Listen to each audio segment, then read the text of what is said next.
Judy knows it. Good The little evening, hat. everyone. Welcome to the next session of the Grillonal Chronicles Storm on the Horizon. Oh shit, I'm not in... No, I am in Foundry.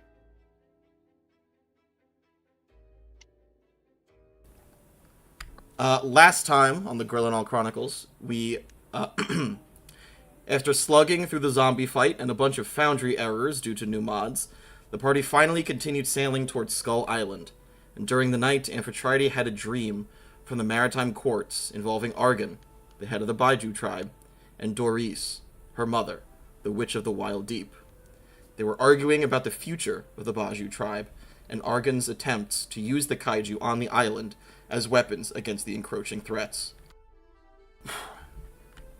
Finally, the party arrived on Skull Island, Amp's homeland.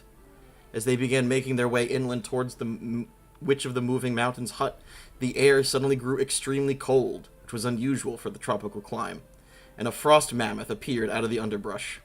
Galen attempted to hide the party in an illusion of a giant rock, but Amphitrite thought that she could reason with Terry. But Renji actually cast Speak with Animals, and Terry declared, "I am going to stomp you to death with my chilly, chilly hooves." Thinking quickly, Renji summoned Clip-Clop, his new nightmare steed, and the two titans of the elements, fire and ice, battled it out for supremacy as the party escaped, only to find themselves in a clearing with a river and a surprisingly cozy camp.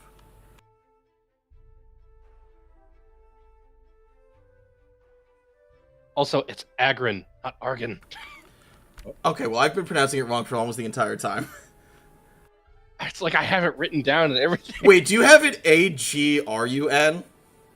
A-G-R-U-N, yes. Okay, I have it A-R-G-U-N. It's because you're dyslexic. Yeah, it is, actually. At least we know he's not a colorless, odorless, non-flammable, and chemically inert noble gas. Also, it's a she. I said she. That wasn't...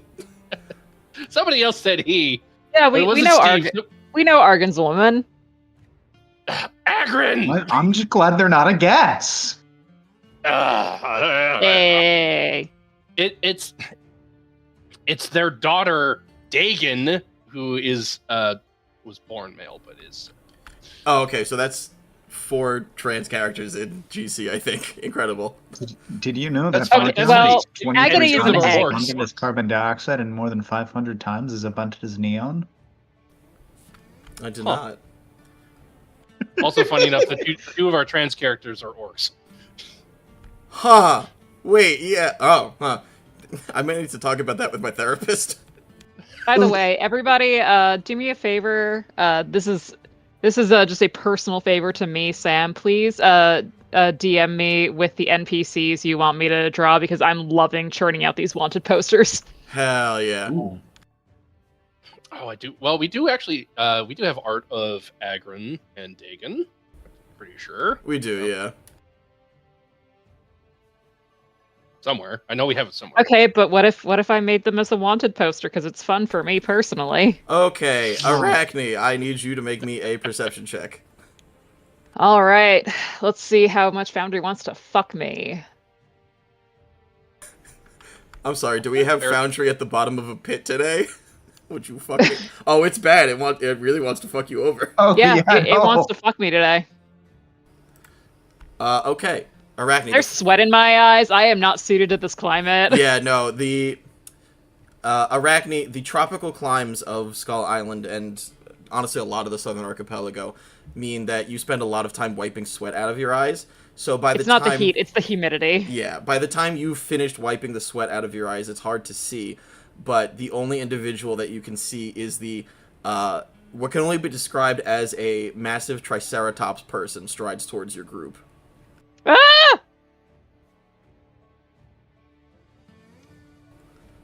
Oh, damn it.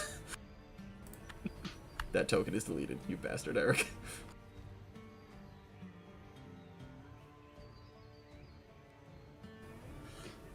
He approaches you and says, and then says something in a language that you do not understand. It sounds like, not necessarily grunting, but like, if Draconic had a southern accent, do you know what I mean? So, like Creole? Yeah. Like, dinosaurs are to dragons as Yorkshire is to England. Do you know what I mean? Not of that specifically, but I think I pick up what you're putting down.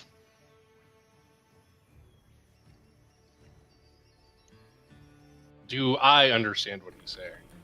No, but you can give me a perception or insight check to see if you can figure out what language he's speaking. Could I try a knowledge history for that too? Yes, I would allow that, and you did some studying about the archipelago, so I'll let you do advantage. Ooh. Wow, same exact. How about that? Phenomenal. Okay. Somebody's rolling well tonight. The individual before you is known as a Cerat. Cerat. Right? Like Ceratops. Okay. And they speak a dialect of lizard folk that is specific to them and other members of the Saurian race. Would Renji know that he is from Dinosaur Island? Yes, that is correct. Okay. Or Saurian Island, I suppose. Correct, yes. This guy comes up, he yells a couple of things at you, and then you hear somebody speaking that language, but like they've studied it rather than like a native speaker, and he backs off a little bit. And Arachne, after brushing the sweat and hair out of your eyes, you see someone you never in a million billion years would have expected to see, as Saren comes up to you out of the smoke of the flames.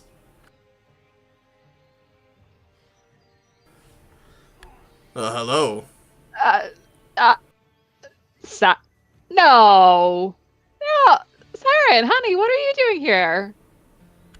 He blinks his unusual eyes. And this is the individual that you all see. He looks like a... Saren is an unusual individual. He is much taller and broader than he might otherwise appear to be. Does he have goat eyes? He has Kermit eyes. Oh. Thank you. He is a half-elf, but Petrus and Arachne would know. The other half is giant. Meanwhile, Petrus in the background patching Galen up. Nice. Saren steps towards you and he looks at you. Well, as I live and breathe. Arachne, what are you doing in the islands? I could ask you the same question. How are you? I would say miserable, but you know, that's kind of a daily expectation for me at this point. I wish I didn't understand. What brings you here? I'm on a research trip. What are you researching?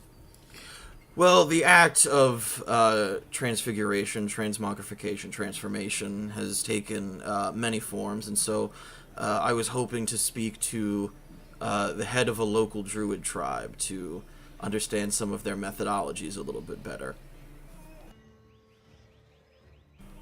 Fascinating. What tribe? It sounds like the creatures that live on this island. I believe you mean the Baju tribe. He snaps his fingers. Yes, that one. And, I heard that they had a very accomplished elven druid as their leader. Huh. Not anymore. Oh, not anymore? No, Agrin is the leader now. She's not an elf. Arachne, hold out your arm and just hold still. Oh, all right. I mean, Agrin's very accomplished in her own right, but she's not an elf. Yeah, damn. Yeah, I heard there was some sort of scuffle, but I didn't think it was that bad. Yeah, there was a bit of a split with the tribe a while back. They haven't been back to Kaiju Island and Skull Island here in a while. Damn. Well, what about the other one? The founder. Gonna need a little bit more to go on than that. The one who never dies. Right?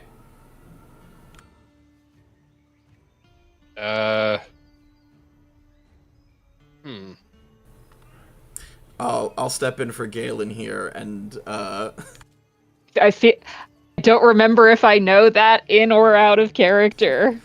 It's one of those things where, like, do I mention the Witch of the Moving Mountains? Is that who he's asking about? That is who he's asking about, yeah. Okay, I was gonna say memory check to determine if we know that in character, because I can't remember. Okay, the thing is that Renji is not that familiar with the Witches' Covens, like, the way Galen is, and he only recently learned from Amphitrite's dreams through the stone that, like, she was directly tied to the Baju tribe, so it's still fresh for him, so he doesn't know to bring it up. No, that's entirely fair. I would say that with Galen whispering to you, you would be able to make that connection pretty easily. Oh, I believe you are referring to the Witch of the Moving Mountains. Yes, her, I think. Yeah, maybe she has some more information.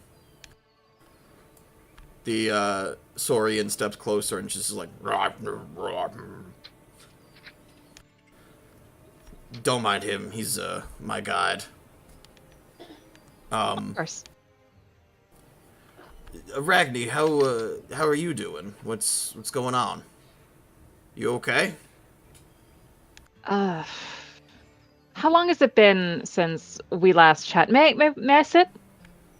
Yeah. Everybody, come pull up a stump. Thank you kindly. So, how long has it been?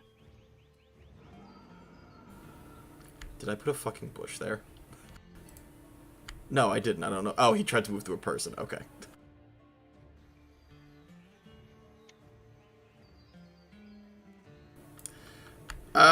It's been a couple of years, give or take. I'm here on an exchange visa with the CLs. Mm-hmm.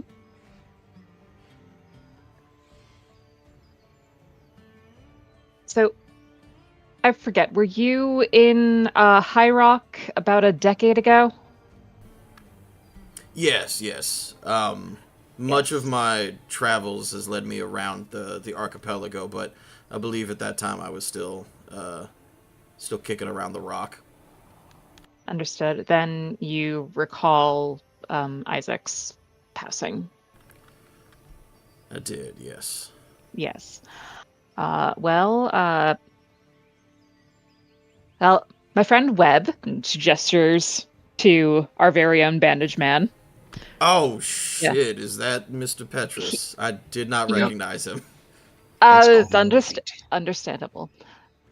We've been investigating, and we understand this.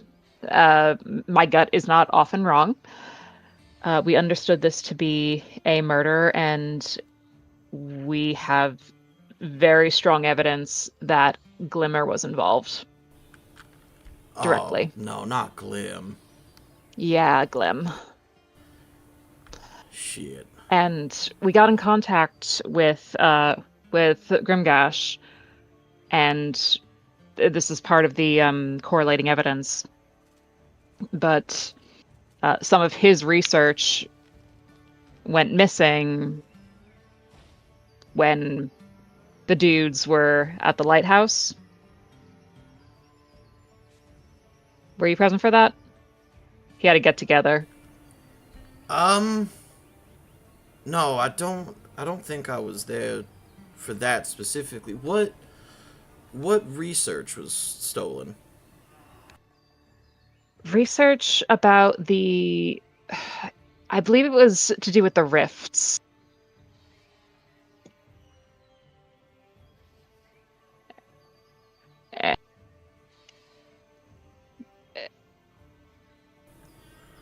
Do you want me to roll to remember? Because I'm a big dumb dummy. No. Just remind me which thing you're trying to remember. I'm trying to remember what piece of research was stolen from Grimgash. Oh, Grumgash, Grumgash's note. Oh no, what was stolen from Grumgash was a chart of the magical intersections of ley lines and the flow of ley lines and mana throughout the Southern Archipelago. Ah, so maps regarding ley line and current flow as related to tides within the archipelago, and there's some correlation between his work and Isaac's work that it has that. Are you familiar with the rifts in this area? As you ask, are you familiar with the rifts in this area? Saren pulls out of his pocket a piece of paper scrawled with familiar handwriting. And Sam, I'm going to send you the next piece of Isaac's research information. Thanks, I love when you do that.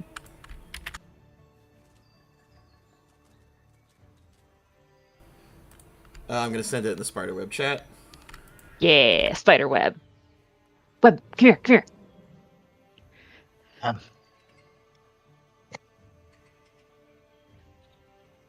Is it time once again for Sam to read it out loud? Yes, please. The Planar War. A misnomer, I believe. While the planes were at war with each other, what happened is far beyond that. Through my wife's appearance from an entire other world... Oh, shut up. She blushes. Caused by what we now know as the god Disor's attempt to free himself from his planar prison, I was inspired to seek out any information about these other worlds. Her interview with the Graves family of Dunhurst was especially enlightening, as it seems that normally the barriers between worlds are impassable, but with Disor's attacks, they have become more permeable as of late. The Orithin attack was by far the most devastating, but I have concluded that the initial attack started in the region of the Southern Archipelago. Interesting. Ventures into this area are recent and infrequent, though the area boasts thick jungles, deep oceans, and dangerous monsters. Correct. The reason for those infrequent ventures. Mm-hmm. The reason I came to this conclusion is because of the unusually high concentration of undead outside High Rock that have been cited in the past. Normally, undeath is not an issue, but specific high concentrations can indicate some sort of energy leakage into the material plane. Given that a god tore such a rift, I am not surprised. You've also got these out of order. Oh? Yeah. I mean, I'm not surprised of that either. I'll see if I can rearrange them in the thing, just to make sure. Yes, I can. Okay, so Saren's is first. Woohoo! Then is the piece of information from the Dwarven wreck.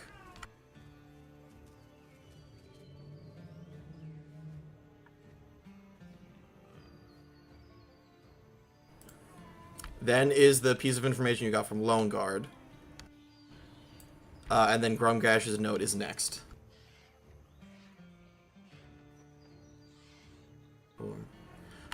You're looking through the notes, and it still looks like there are pages missing, but you don't have access to those at the moment. However, you did gain an additional page from your friend Saren. Saren, you've never let me down. That's what I do. Yeah. I'm like, you're the best. I'm like, gives him a little affectionate elbow.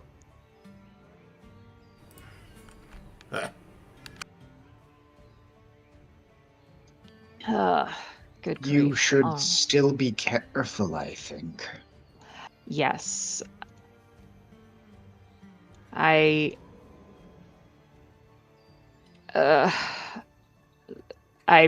also some bad news. What's wrong? I screwed up.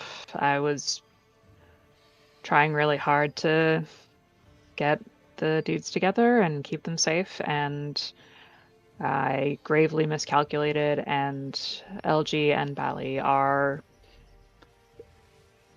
on the other side and unreachable. For the same reason as Isaac, unfortunately, and that's on me. I'm gonna What happened to Isaac? web, if you will. Isaac was not killed by a laboratory accident. He was killed by a source of radiant energy.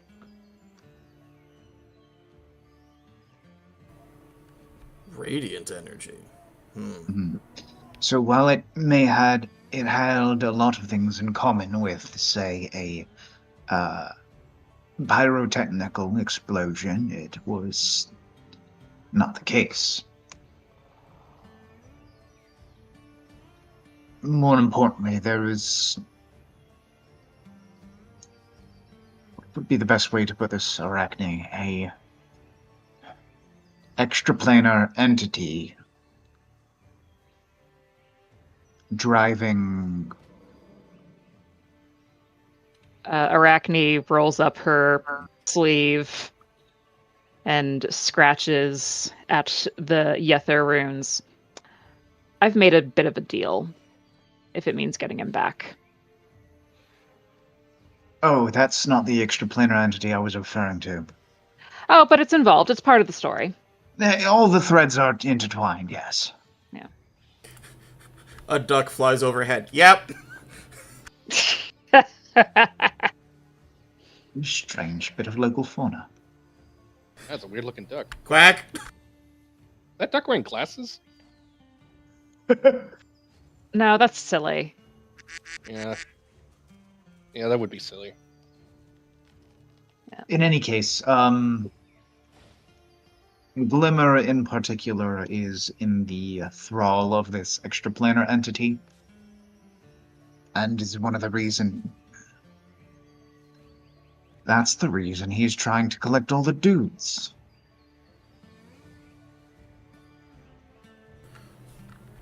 Got it.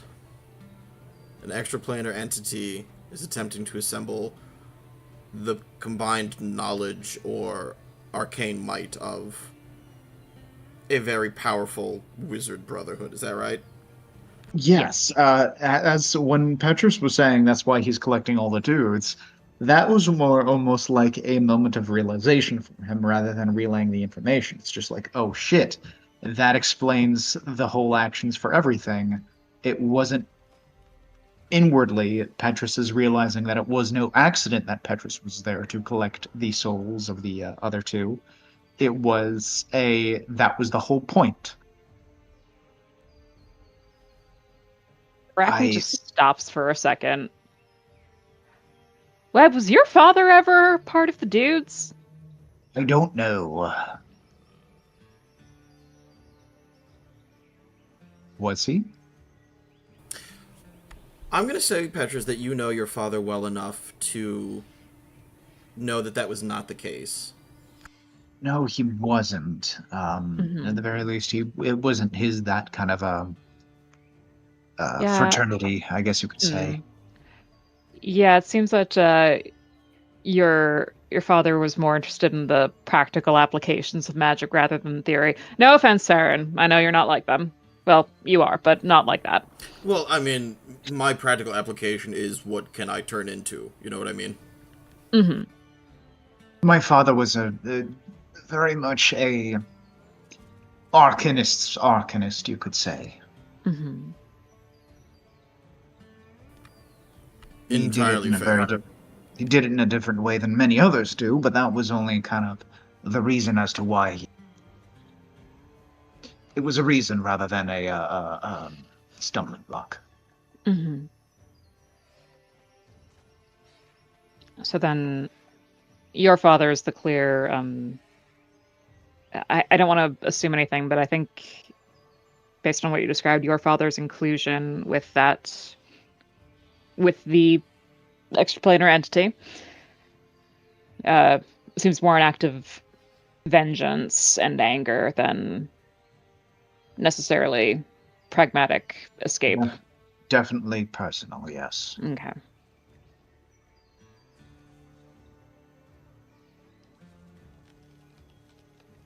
Now what? But So why are you in the archipelago? came to investigate, and I was hoping that Draxus might be able to help. So we're on our way to Yatha. Ah, I see. And you stopped here for supplies, anything like that?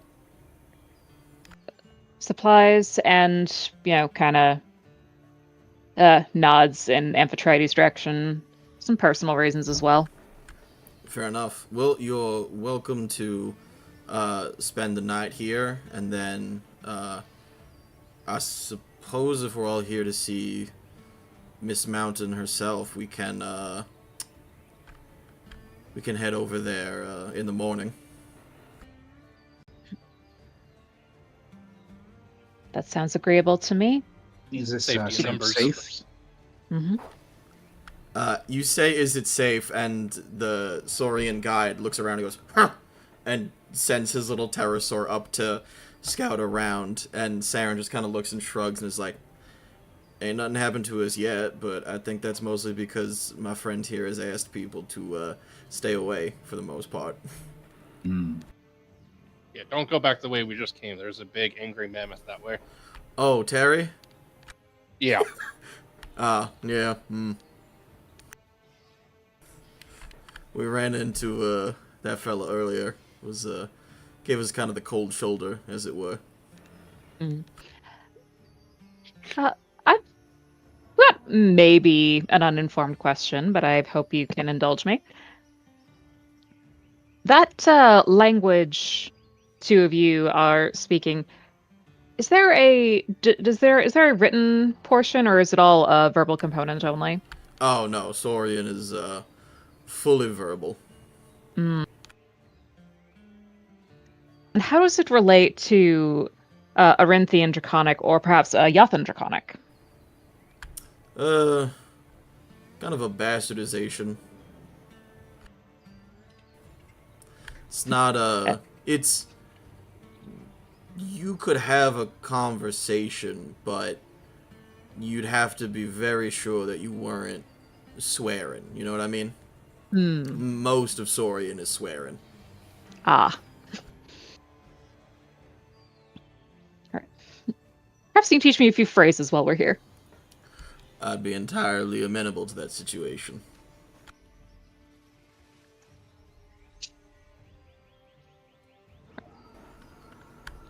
So, I will say that at this time, as you are all safely within the Saurian camp, you can go ahead and you can take a long rest. Yay. Yay! Welcome back, Rich. Yeah. You're just in time for me to force you to do an RPC. Yay! God damn.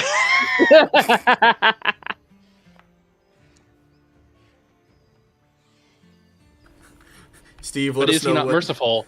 He's allowing us a long rest. Also true. Steve, let me know what horrible mutation befalls you.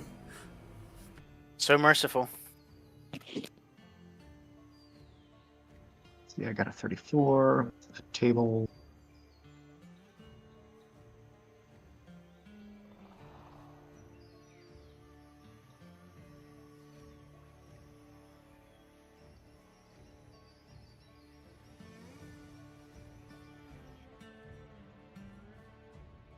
Also, as soon as the little pterosaur is gone, Miso looks at the Triceratops guy and says, "I'm gonna hang on his horns."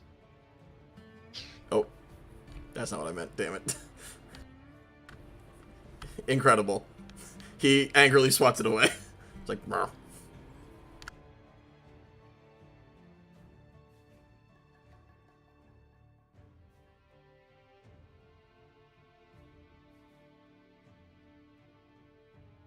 Oh, there's a typo. Okay. Legs become unresponsive and difficult to move. My movement speed decreases by 10 feet. Yay! Oh no, that's Can I give him some of my movement? No. No, Reggie looks over at Lev and goes, "First time, huh?"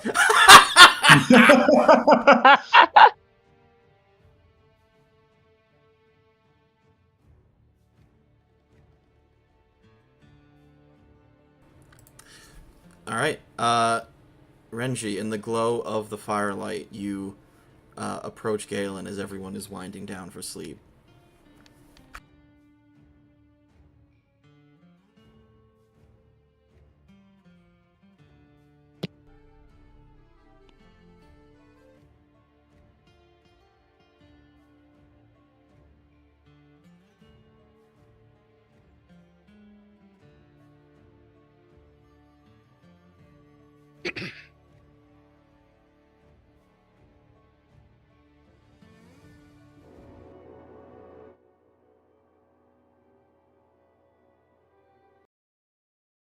As you can tell, it gets serious because the orchestra in the forest changed tones. Exactly. Yeah. Thank you. You've noticed that too? Yeah, I know. It's well known that some of the jungles in the archipelago will actually emanate their own music. A monkey with a trumpet slinks away into the shadows. Wait, hold on. Wait, hold on. Wait, trumpet monkey, come back. No, wait. We got trumpet monkeys? Hold on. Play it again, Hit Sam. it, Joe. I was gonna say the monkey turns around and yells, "The trumpet!" The trumpet. Oh shit, you summoned a monkey. Wait, that's so funny. Fuck. No, you already had Miso's. Oh, no, you unsummoned Miso. Alright, yeah, no. Alright. Anyway, No, continue. Miso's still there. No. We can just unsummon the monkey. No, keep the monkey. That'll be for later. Type. Finally, Mambo number 6. We finally got there. Finally, monkey number 5.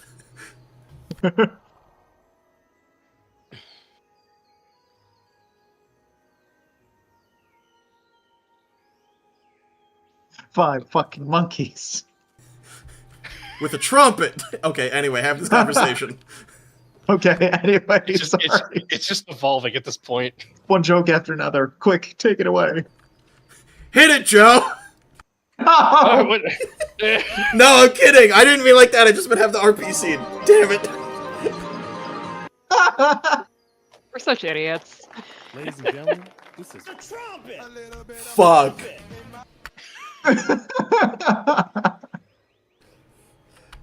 Late at I swear, night, these jungles in the archipelago get weirder and weirder every night.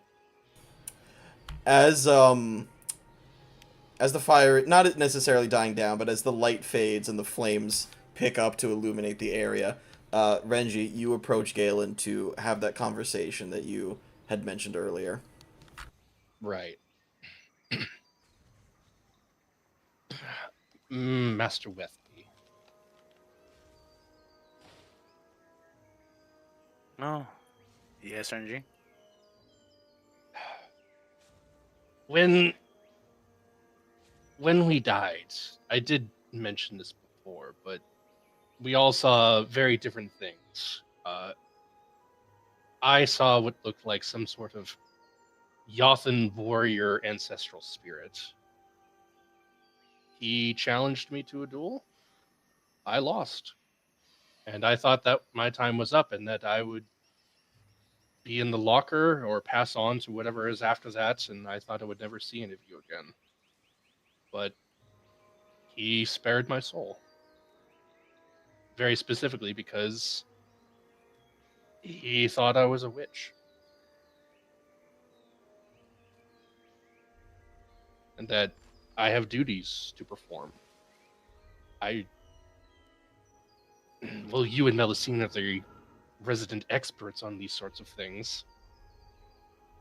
Is there a way you can tell?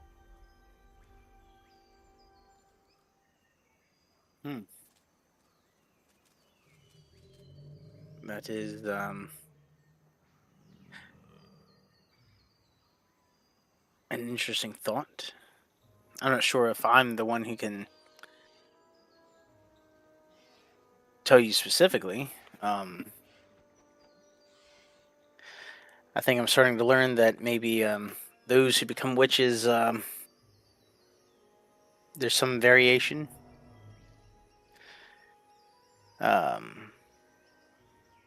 Like, I know I am of the instance of the fact that Sahissa was trying to use me as an enactment of a curse to acquire more power, and the fact that I survived is what grants me what abilities that you see. Well, I thought it was due to your deal you made with Melusine.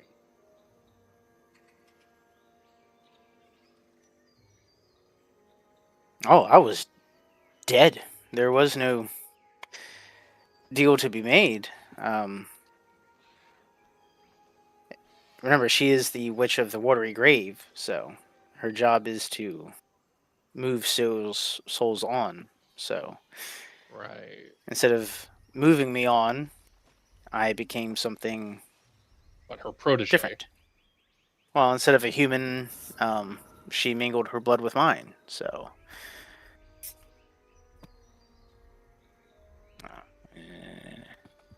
I mean, this did bring up the question I wanted to have with the hags: is I guess, witchdom be? Can you pass it down from one generation to another? Is that passed down heretically?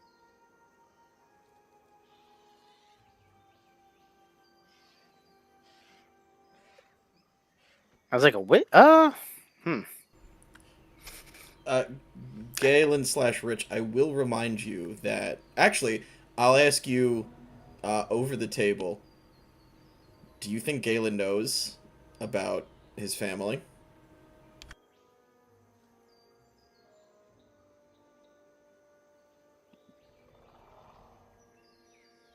Outside of what I've already written, or no?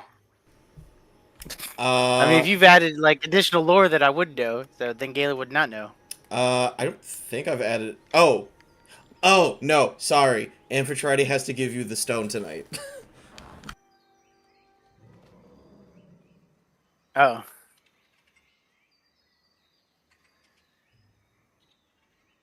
It's just I bring it up because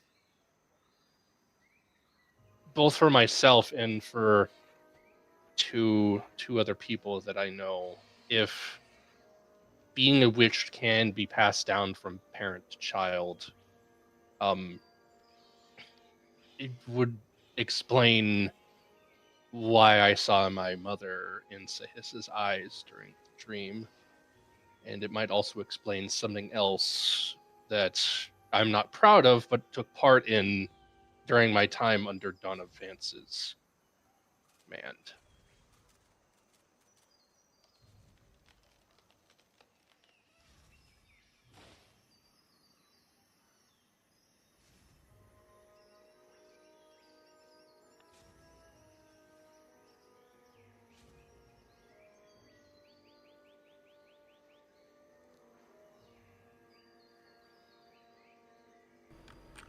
Okay, there's a lot of Discord shenanigans happening right now. I'm not sure. I can't say for sure myself, just because the more I will tell you that the training that I've received from Melusine has not been too much on, let's say, duties and responsibilities, but more of a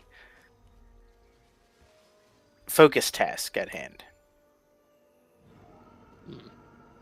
So I was quite surprised at the that one.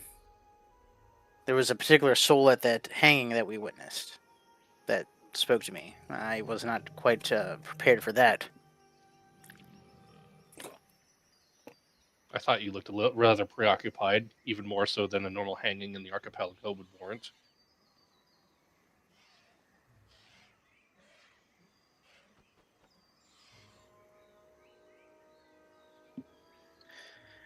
But yeah, there's a spirit that wants to have some rest. It's a little bit complicated now with our current situation, but at some point I like to honor that spirit's request so that they can rest. But It seems not only does she want me to be a instrument of revenge, but it seems like either I am to be a successor of hers. Well, as we've learned about the nature of the witch's coven, and they do have a set of responsibilities, and as I've seen with others, and as we've seen through history, duty. Sometimes we don't get to choose our purpose in life. Sometimes it chooses us.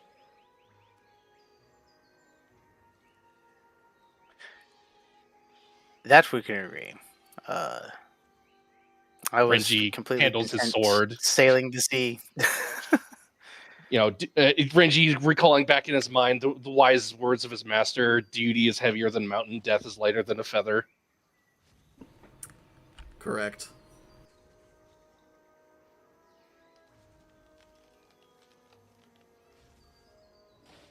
Actually, I'm going to say that out loud. It's I had my master told me once that duty is heavier than a mountain and death is light as a feather. It took me a while to understood that, but dying is easy, living is hard.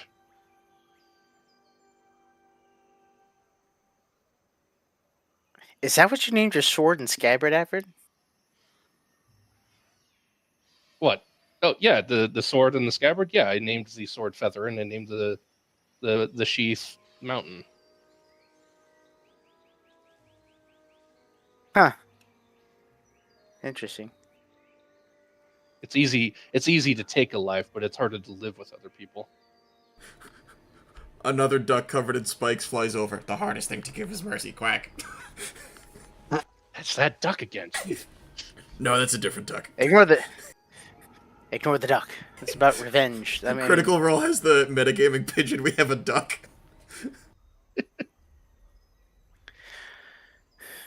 but if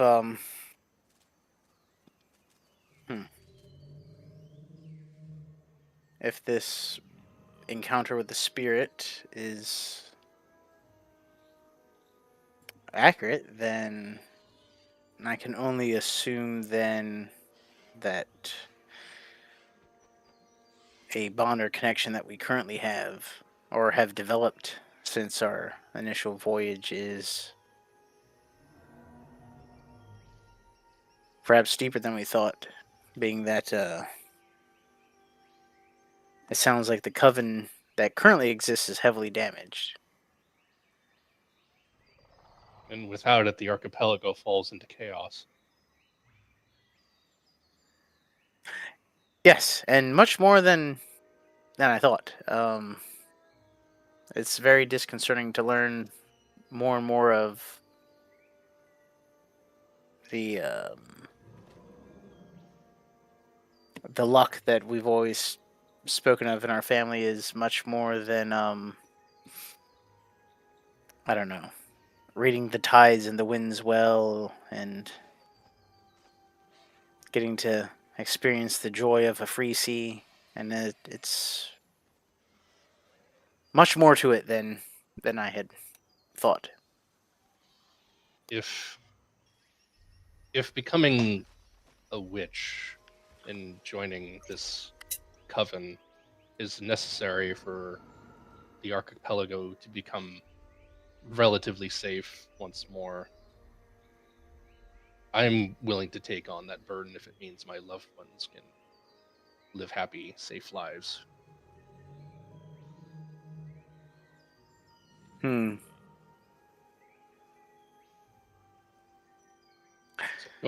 can see your point. But saying safe, I don't know if. Well, again, relatively speaking, in the archipelago. Oh, I don't even speak of the archipelago. Just pretty much a way of thinking of my family that we've had over generations is the sea is what it is.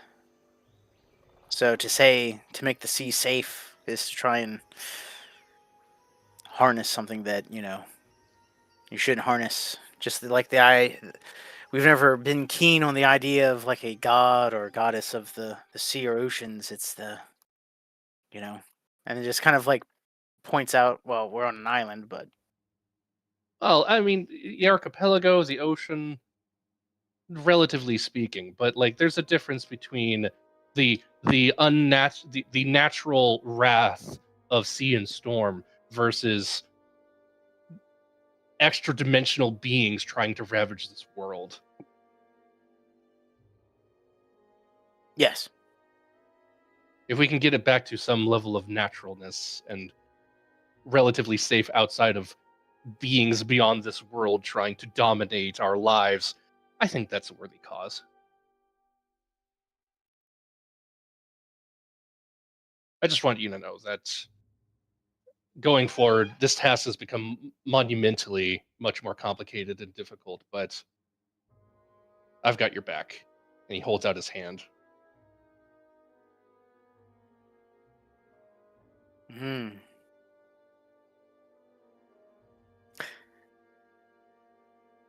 I'll take your hand, Renji Akuma. Just know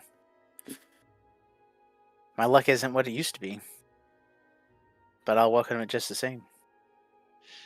We'll see if we can fix that. One day at a time. One day at a time. Can I make just about to do my that, own man. perception check of the whole Amphitrite trying to slip the rock into his hands thing? She got a 19. I mean, Galen now noticed it because he got a 24, but yes, 100%. You damn right I wanna did. I want to make a Sorry, counter wouldn't it sleight be of hand passive check. perception? Like, what is he expecting me to do this shit? No, he Like, why just... would he actively like roll a perception check? Wouldn't it be passive perception? Why are was people trying actually- to touch my body? No. I'm not trying to touch your body. I was trying to snatch the stone out of Amphitrite's hands. Be like, Amphitrite, stop trying to be sneaky. Just give it to him. Okay, well, she I'm manages... not trying to touch No. anybody's body. I'm just trying to like. You were trying to slip it in his pocket. I saw that. Yeah, but I didn't want to try. Just give it No, to him. no, you didn't. I want to be very clear. You did didn't know not... this shit, Wait, man. no, Renji, you I rolled a sleight of hand. 19. Oh, whoops. I rolled a 19. Whatever you were trying to roll, Oh shit, I didn't see that. Okay. You noticed That that. was Fuck a is she nat- get that sneaky? You was a Jesus. nat one. Sir. Renji rolled A a nat nat 1.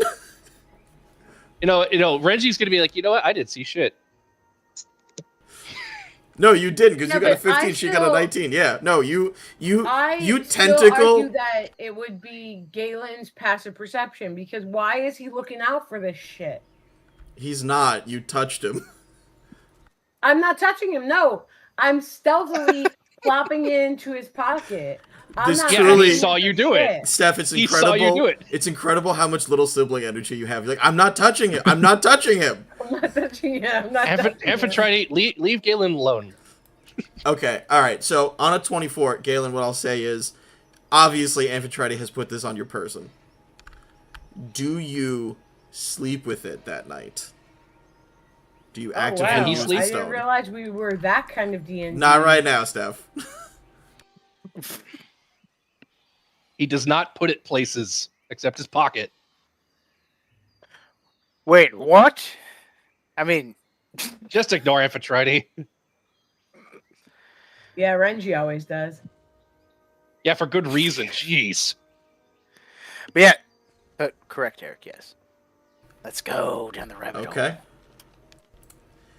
Then I think in that same vein, you have this conversation with Renji, where Renji asks, is witchdom, the responsibility of witchdom, passed down? And you say, not necessarily, but I'm not sure. The luck has always been with the Wethbys.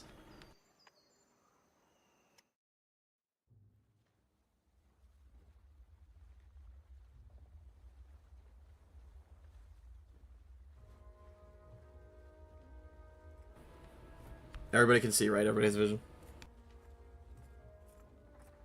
Are we in the You see middle of the boat? ocean? Yes. Okay, great. Galen, you're in the ocean. Of course you are. Why wouldn't you be? It's where, despite everything, you feel safe. You belong here. It wraps around you, the pressure like a weighted blanket, the cool, refreshing flow of water through your gills. Dappled sunlight pierces through the thick blue cover of the water above you. A shadow moves in, blocking out the beams of light. A skiff, or similar boat, has pulled above you. As you ascend to investigate, give me a perception check. Yeah. Perception check, and rolling. Yeah.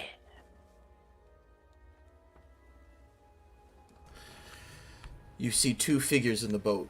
A woman, who is sitting quietly, and a man, navigating, fixing the sails, tying up lines, and doing other nautical activities to keep the skiff on its course. You recognize them, of course. It's the Wethbys, Arlo and his wife, Celia. You know the Wethbys. You have been with them all of their lives, and their parents' lives, and their parents' lives. The luck of the sea has always been with the Wethbys. But that luck appears to have turned sour, as on the horizon, coming towards them, is a ship bearing a flag of a crocodile's skull. Dreadmaw. Damn it. With a thrill of fear, you watch as, unseen by the Wethbys, a lithe, snake-like figure slips into the water.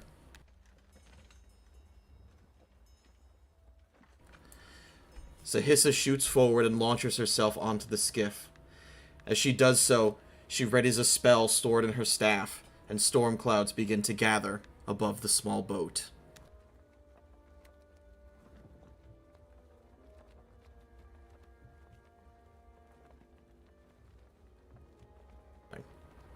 Damn it, where's lightning? I had lightning.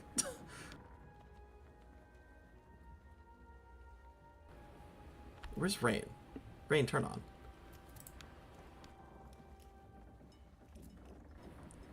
Okay, well now I'm just annoyed, because I turned on the rain, it didn't go. Oh, there it is. Waves dash against it, and Sahissa curls her massive form around the boat, attempting, like a miniature kraken, to crush it and snap it in half. Arlo, seeing this strange individual... Oh, sorry. Arlo, seeing the strange individual attempting to destroy his wife and his boat, leaps in the way. Sahissa raises her staff, and strikes him with lightning. Gale, I need you to go ahead and roll initiative.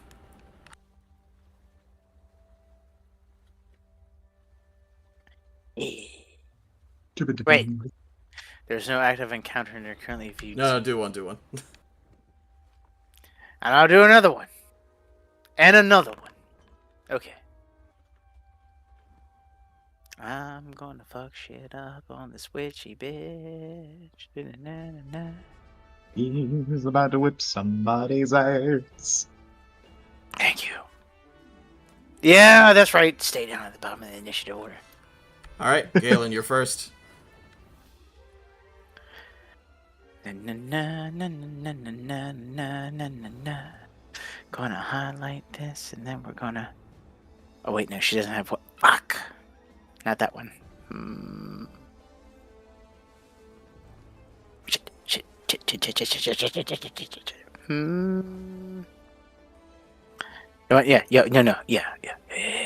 Yeah, this one.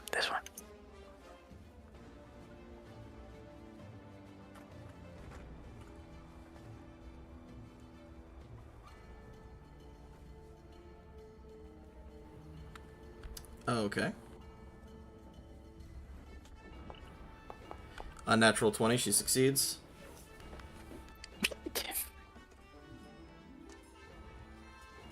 Oh, wait. I have movement. Yes. Because that was an action. Yes. Bite me. Okay, so technically Sahissa is grappling the boat. Shit. I'll do it anyway. She's trying to kill my mom and dad. I see now why the thing was saying, do you want to maintain the UI scaling? And I was like, no. And then I clicked no, and now it's really small. I see now. Where is... There's...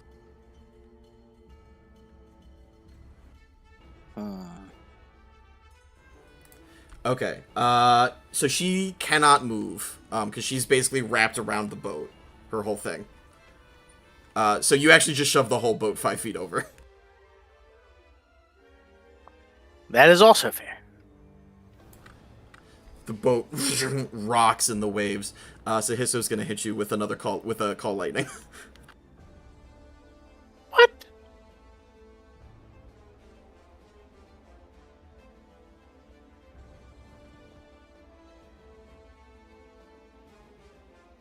Save is this is 17. Okay, man. What? Okay, there it is. Dex save. Yes. Yes. Poop. You gonna fight for control? That is a lot of colored dots over my head right Yeah, now. it's... I don't know why it's that many. It shouldn't be.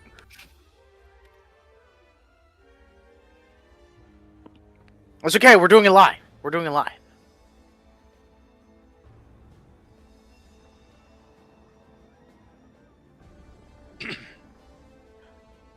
Why is the whole boat red? What have you done? The boat... So actually, the boat My is... HP! The boat is the same thing as Renji's horse, so it's a token, not a tile. That's why. That's why it's red. It's bloody. Crimson Vessel. No, that's later. It's not just a legend.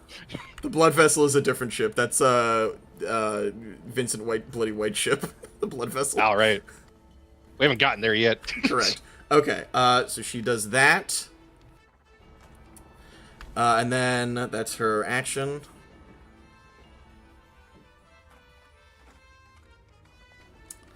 Galen, make a perception check with disadvantage.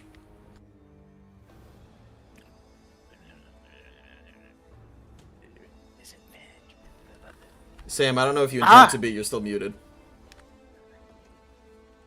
I'm muted on purpose. Okay, just checking. Galen, before the lightning strikes, you watch Sahissa grab a purple sphere tied to the side of her belt, raise it up high, and the lightning is channeled into the orb and then into you.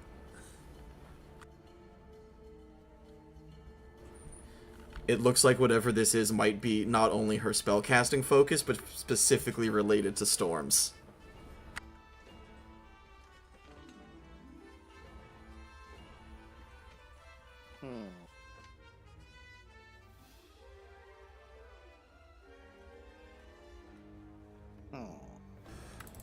Okay, that's going to be the end of Sahissa's turn. My turn, yes.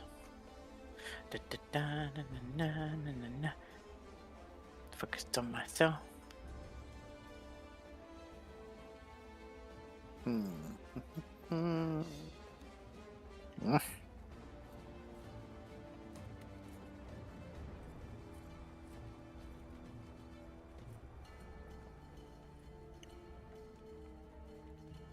Is Sahissa technically a large creature because of her size? I don't believe so. I think there's a specific thing with her tail. Okay. Come on, man. But no, I advance my, take on my malevolence hex form of like just like black ink spoiling all over me, and I try and attack. But apparently it doesn't work. Okay. Sahissa. So, I'm actually going to take over the narrative at this point, and we're going to end this combat.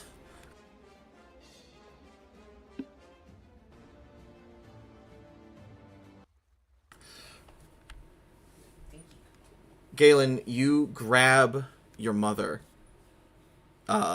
Celia, who, upon seeing this creature and whatever she has had, like, done to her, has started to go insane and lose her grip on reality as lightning courses through her body, causing her to shudder and shake.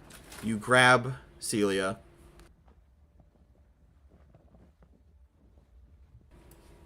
Where the fuck did their tokens go? Alright, whatever.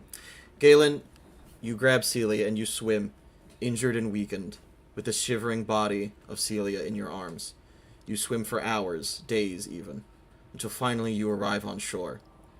Collapsing on a beach, you allow your own exhaustion to overcome you, as figures descend from the tree line to help you and your adoptive daughter. Rest well, Melusine.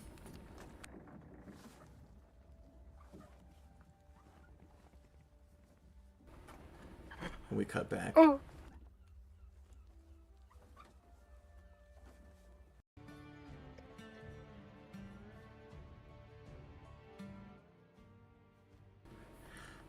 And it's the next morning. I'm sorry, what? Adopted daughter? Rich, you son of a bitch. Steph is behind me like, hey, why do you hate us, Ganga? What? It's a love-hate thing. It's complicated. I will also say, Galen, you can get your long rest back. That didn't count. Thank God. I'm not that much of an asshole. Yes. Dun, dun, dun, dun, dun, dun, dun. Yeah. Yay. Oh, my leg. My leg! Between Renji and Petrus, it takes you guys a little bit longer than it should to finally reach, based on Amphitrite's knowledge of the island and your Saren or Saurian guide with Saren. It takes a little Saren's bit. Saurian guide. Yeah, I said it, and I was like, oh no, and also his race is a Saren. Wait, what? Did you name him? No, his name is Sarah, though. But Saren's Sarat Oh, Saurian. no, sorry. I'm so sorry. His name is Michael, because he's Michael Sarah. Oh. Oh no. I was like, I saw it in my brain. Oh no, we lost Sam. I hated that. Thank you. You're welcome. So Michael Anyway, Sarat, Saren's Saurian Sherpa. sure. It takes you a little bit longer to reach the hut of the moving mountain. How big that hut? Oh, you know that hut big.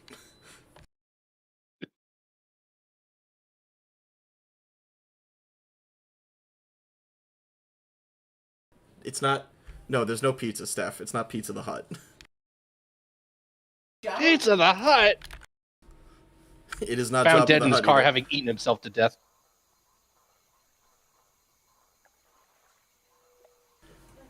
Waiting for the scene.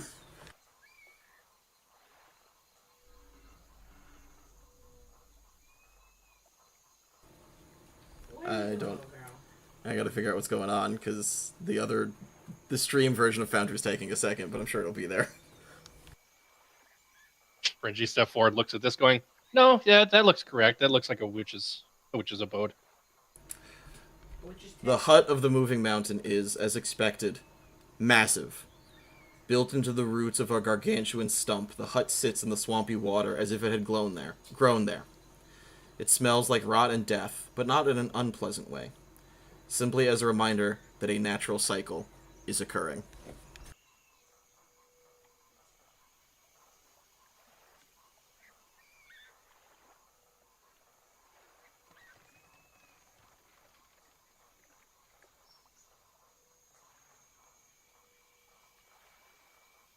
I think we found it. Sure looks like it. Steam.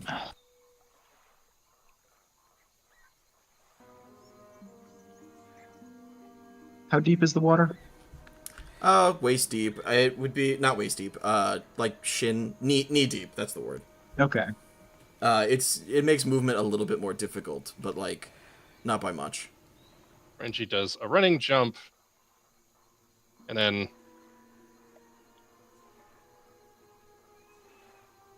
so he doesn't get wet. Arachne just takes off her shoes and then puts them back on. Incredible.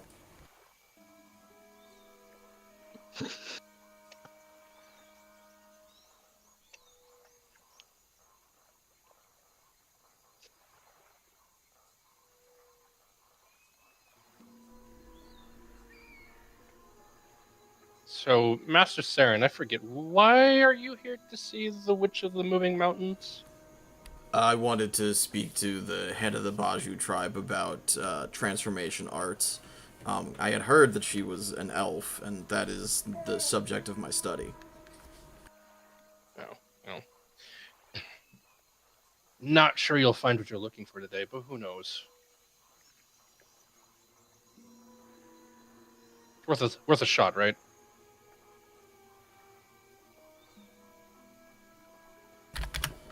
Sorry, Joe. Steph was saying something to me. What's up? Oh, it's a. I'm not sure you'll necessarily find that today, but who knows? Maybe you'll get lucky. Who knows?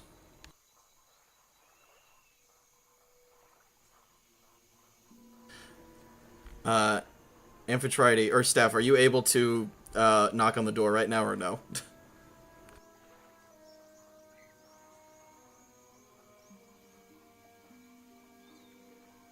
Yeah, sure. I just sat down. I'll knock on the door. Do I have to roll to do it? No, I just wanted to move your token forward. All right. Amphitrite is the only individual who has been here before.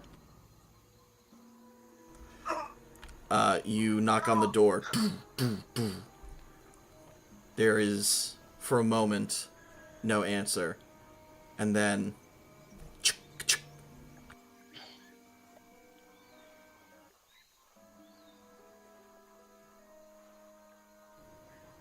the door opens. Clementine sees you and slams and locks the door. Chunk!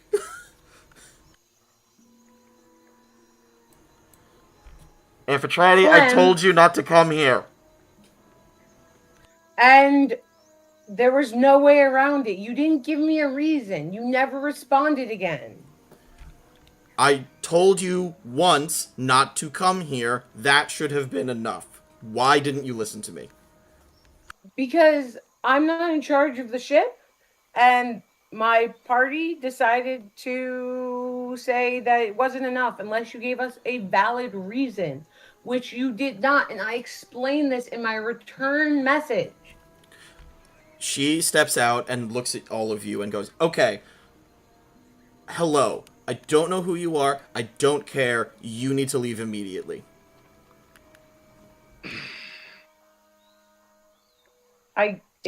It's not gonna happen. Morven... And what about Witch's business? Exactly, yes. What about Witch's business? What is it about you that makes you think that you have a right to go sticking your nose in a witch's business? I am asking you all to leave before this situation gets any worse. Master Wethby, if you would, please.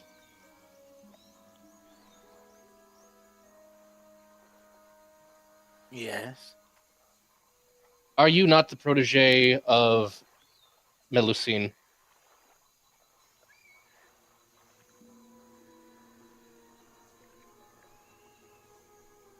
Indeed.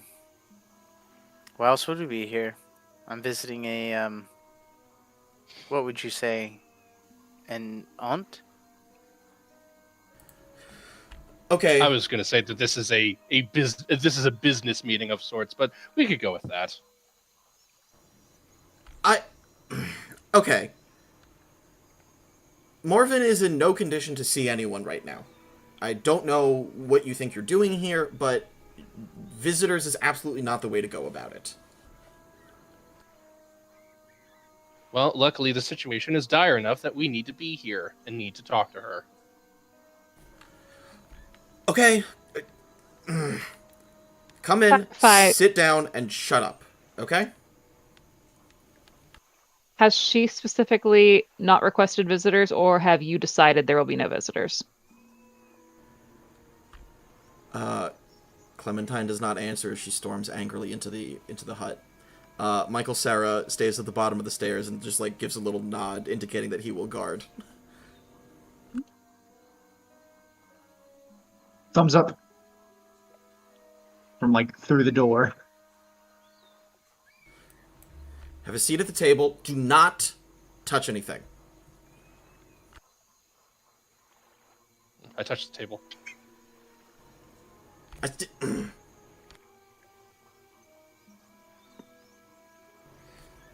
Inside the hut, everything is sized for a larger sized creature. The fireplace roars, filling the interior with oppressive heat, but the stew and pie smells wonderful. There are trinkets and scrolls and books scattered around, and the overpowering smell of stew masks something even darker. Something rotten. Not the rot smell from outside, which indicates a natural cycle, but something worse. A hacking cough sounds from the bedroom. Who's there, Clem? Clementine goes off to talk to Morven.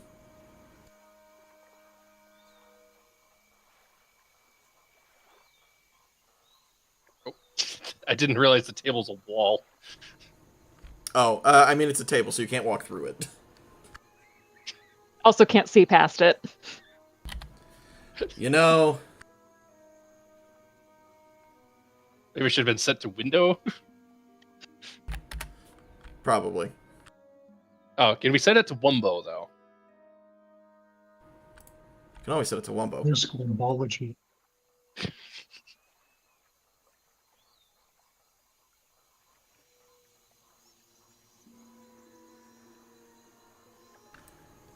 Clementine returns after a moment. Okay. Fine. She wants to talk to you.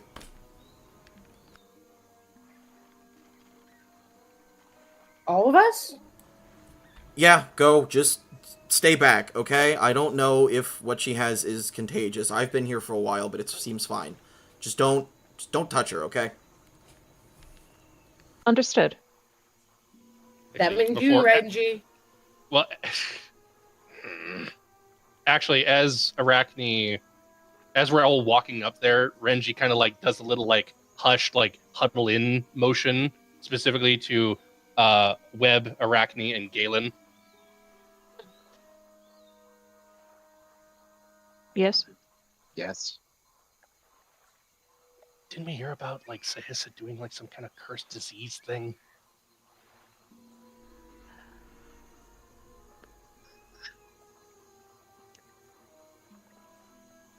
Let me check my notes.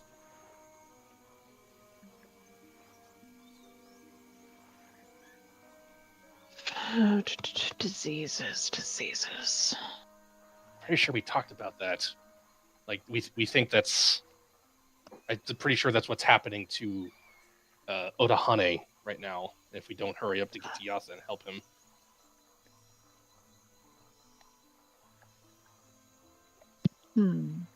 And I think we surmised that that is what happened to Master Wethby's family. Yes, a sort of wasting disease cast on Mr. Oda. Yes, he's not dead yet, but he's not doing well. At least as far as I know. Isn't that what happened to your mother, Mr. Wethby, if I remember correctly?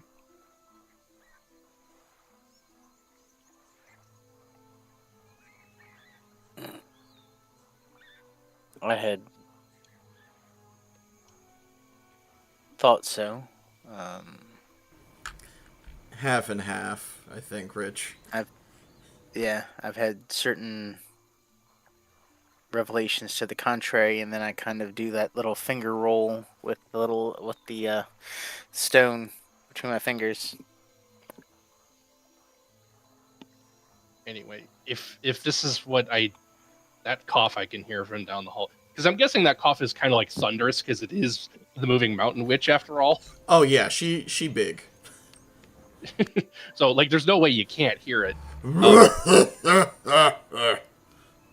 If this is what I think it is, Sahissa's handiwork might be at play here. Boy, where is you? Oh, let's go.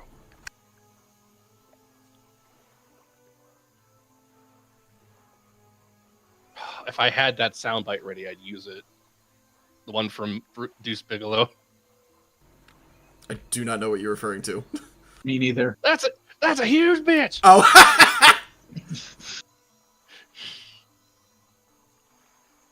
Don't have it ready on hand though.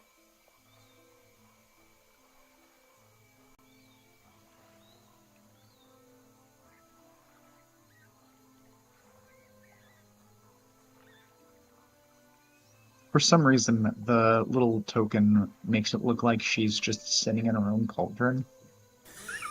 Yeah, Especially kind with of. the ladle. Yeah, kind of. She's very Baba Yaga. Different monster. So vampires have sleep in coffins, and witches sleep in cauldrons. Shit, write that down. Write that down. Galen, Galen, as you go to move past her, she goes out to grab you. Like, there you are, about fucking time.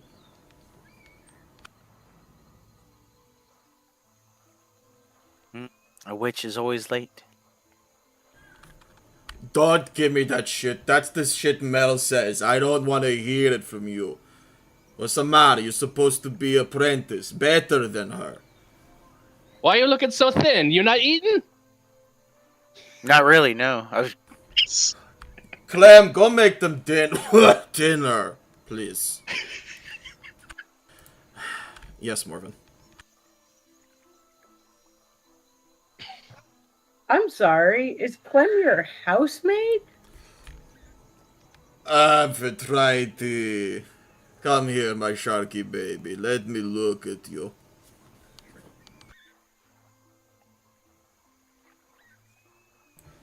Is it safe? What the fuck happened to... What happened to your arm? A bomb. Oh. I suppose we should probably tell you what happened from the start. Sure, it's not like I'm fucking dying. Well, we kind of did. Oh, boo-hoo. I died. Fuck, grow a pair. Renji pulls up his pants like, yeah, well, I was given a pair. Oh, the title hags? Yeah. Those bitches, they're cheap out on the good parts. You got to go to an actual necromancer for the good parts. Renji eyes Mr. Webb and Arachne from High Rock.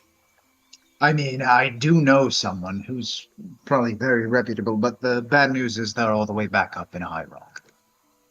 Renji sighs, looks at his desiccated legs. Look, it's no biggie. Tell me... I suppose we could spare however much time to hear your bullshit. I don't know. Arachne, Amphitrite, you want to go forward? I threw a barrel, and so bad guys were chasing us, and then one of the bad guys, when we were trying to, almost kill him, did the Enzal Sapphire and killed everybody. And so we had to do some quests in the locker. The locker. Yeah. Yes, and I got this arm from Doris, who is apparently my mother, and we did some quests. Things happened to the other people, but that's their story to tell, and here we are. Kind of, sort of. Who just made a secret roll? Who's secret re-rolling shit? Yeah, I heard that shit. I saw that shit, and it was a 2, so you suck at it. It's definitely Rich. It's definitely Rich. No, if it was... No, I don't think so. It was the wrong color. Yeah, I think it was... It was me to see if Foundry was going to not fuck me. No, Foundry has decided it hates me tonight. Maybe I passed over the low roller curse to you tonight. Yeah, it's fine. Okay, You... So you died. You died. Yes? We got better. Not much. You fucking legs. Look at him. He points at Galen. To be fair, he was mostly dead to begin with. Oh no, I remember when Mel dragged his sorry carcass out of the water. It was broken to begin with, you might say. Yeah, it's like you look what the fish dragged in, you know what I'm saying? Mm-hmm. Yes. Ha ha ha ha ha. Okay, so... Oh, God. We have problem.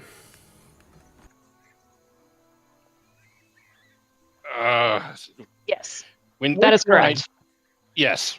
Yes. I am dying. We have And that's more all of our problems. problems? It's my problem. I'm making it your And- problem. And as a member of the Coven of the Sealing Scar, yes, it is all of our problem. Okay, so I do not need to catch you up that much. Very good. Okay. Yes. Here is problem. I am last original Coven member.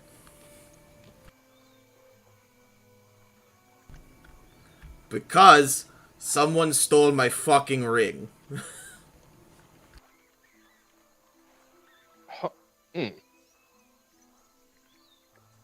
Was it Sahissa? I don't know. That is the problem. Because now I have no idea who the person is who stole the ring. Now, if it's your ring, would it be like would it be like a bracelet or a necklace on whoever stole it? No, it's magic item. It's resizing. It's like most basic of things. Ring, very important. Because when you die, you come back. Oh, I see. But you come back fresh, but not so fresh that you have to start over. You know what I mean? What, like kind of like a better Phoenix situation? Yeah, because the ring does not have weird stipulations attached to it. You just poof, new self, far away from old self, and then you have to go back to old self and pick up everything that you used to have, except the last time I did this, which 100 years ago, I could not find my stuff.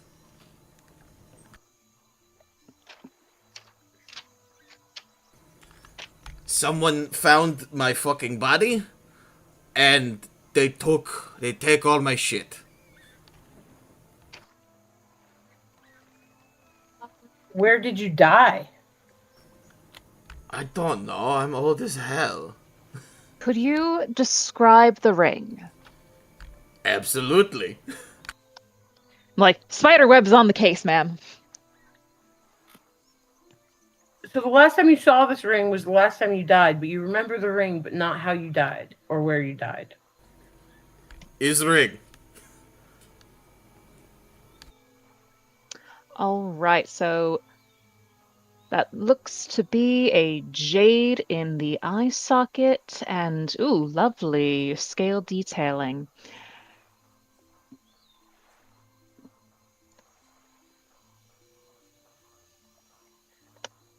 Duly noted. And tell me that that faint purple glow upon it, is that just a design, or does that serve the purpose of resurrection? I mean, it's full of necromancy mana. Like, that kind Of of course. makes sense, right? Listen, I don't want to assume. Sometimes it's an artistic representation. Have you had any visitors before us recently? No. Who... I'm sorry, I live on the island called Skull Island with the giant fucking monsters. You know... You last saw this ring 100 years ago? Yes. Okay. No. I died 100 years ago, and all my stuff was gone. I don't know who has the ring now. Do you know what I mean? Oh, so wait, when you die with the ring, do you show up in a different location or the same location? Very different location. Usually it's to Oh, that's- immediately get you out of whatever the fuck killed you danger. You know what I mean? Oh, okay. Well, that complicates fail things safe. a bit. It's not like the tombstone. The tombstone I plant and then I come back up. I know where I am. But that I don't use that anymore because I used it once. I see. But again, So why don't you have a LoJack on this ring? Because What? it is an immensely powerful artifact, and I did not think I was going to lose it. And then I died, and I've just kind of been like, oh, I'll get to it later. I'm immortal, and now I'm dying, and I'm like, oh, I am no longer immortal and able to restart in a fresh body. So what So you're again- saying is hindsight is 2020. Correct. so back to the ring. Last seen with your body 100 years ago, or was it more recently that this went missing? It went missing 100 years ago when I Thank you. lost it. I have not seen it. Maybe more recently, somebody else have. You know, right? Yes. Okay. Years ago. All right. Let's. Renchi wants to ask a question that just kind of popped up in his head out of the blue to see if it's relevant. Okay, go ahead. I know this might seem disconnected, but can I ask, what do you know about the Queen's, was it the Queen's Pearl?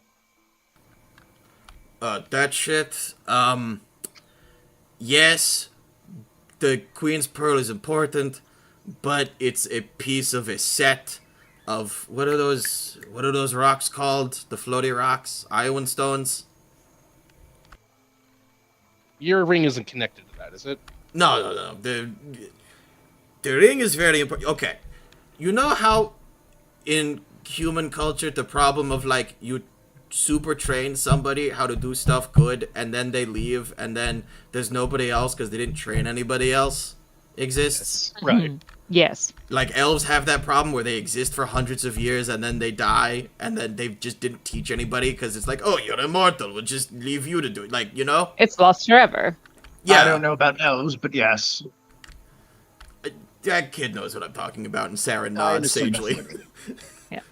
It's like, yeah, it's a huge Arachne and it's a Sarah and share a high five. huge problem. Elfin culture, they just don't tell anybody everything because they assume they'll be alive forever. Yep, there's an inherent narcissism. Okay, so I actually did that. I existed for hundreds of years at this point because every time I die, I come back from ring. Like I've had that ring for almost 1,000 years. So you fell into the same trap the elves did. No, very deliberately no, because I was teaching all of the rest of the Coven of the Sealing Scar. Including the snake bitch. Oh, Sahissa, yeah. So you see issue now? Yes. Yes. Do you recall? She reaches out to like pat Galen, but like doesn't reach, so pats her own hand. She's like, I love Mel. Mel very fish brained. Like very concerned with what is immediately in front of her. I have a bigger head, so I have a bigger perspective. Do you recall what you were doing at the time of your last death? I was on the other island helping them out with some of their bigger dinosaurs. Okay. Island So helping when you with woke up from your last resurrection, essentially, you woke up and your stuff was gone. Okay, I have to explain again. No. Like, but where were you when you resurrected? Like, where did your body reappear? Oh, Wistora. Oh, Oh dear. Yeah, no, it took me like it took me like a year to get back here. You know what I Yeah. mean? Oh, because you didn't have any of your stuff. No, I had none of my stuff. I was naked in the tundra. Oh God. No, it's extremely awful. And I could only, like, I never know what body I'm going to appear in. It just happened to be this very large woman this time. So, like, the only thing that would fit me would be, like, a mammoth cloth. Or, like, hundreds of tiny ones. You know what I mean? So somebody potentially stole the ring off of you before you came to in Restora. Yes. My old body was where I died on Saurian Island. I finally got back there. All my stuff was gone. Not... Oh, so the stuff stayed with your old body? I mean, including the ring? Yes! I thought the ring would go with you when you know, because of how that would work. No, it's attuned to the body. So you have to go collect your ring every time you resurrect. Yes. Okay, he gets it now. Let's knock. Hello, is anybody? I mean, maybe your brains are in your horns. Wait. We just spent all this time to get back to Renji. What? I thought we all understood that, it stayed with the old body. What? We understand. Let's move past that. So your ring is somewhere on Saurian Island, or somebody on Saurian Island took it from there, and who knows where it is. 100 years ago. How did you die? Do you remember how I said I was dealing with some of their more troublesome giant dinosaurs? Mm-hmm, and I'm starting to see where this is going. Yeah. I will warn you right now. If you see a Venomtosaurus, do not let it eat you. So What does that look like? It is impossible to describe. That is unhelpful, but also very helpful.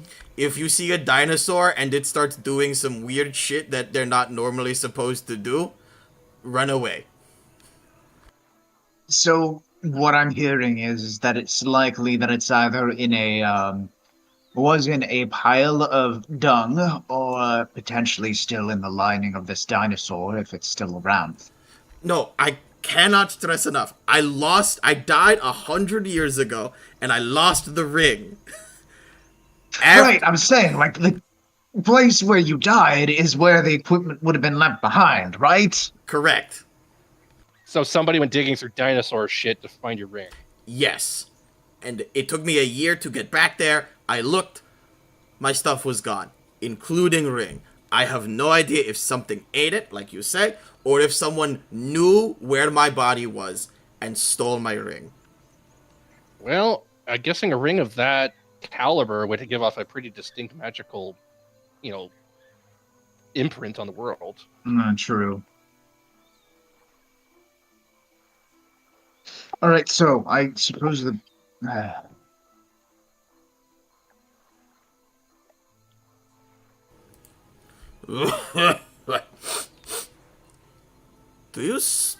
She leans over and sniffs Galen.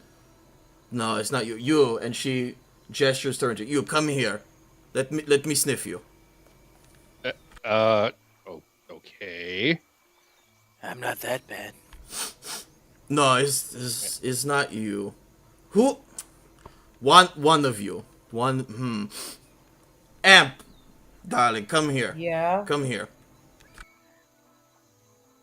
Are you gonna bite me? No, I'm not going to bite. I'm not going to bite you. Come here.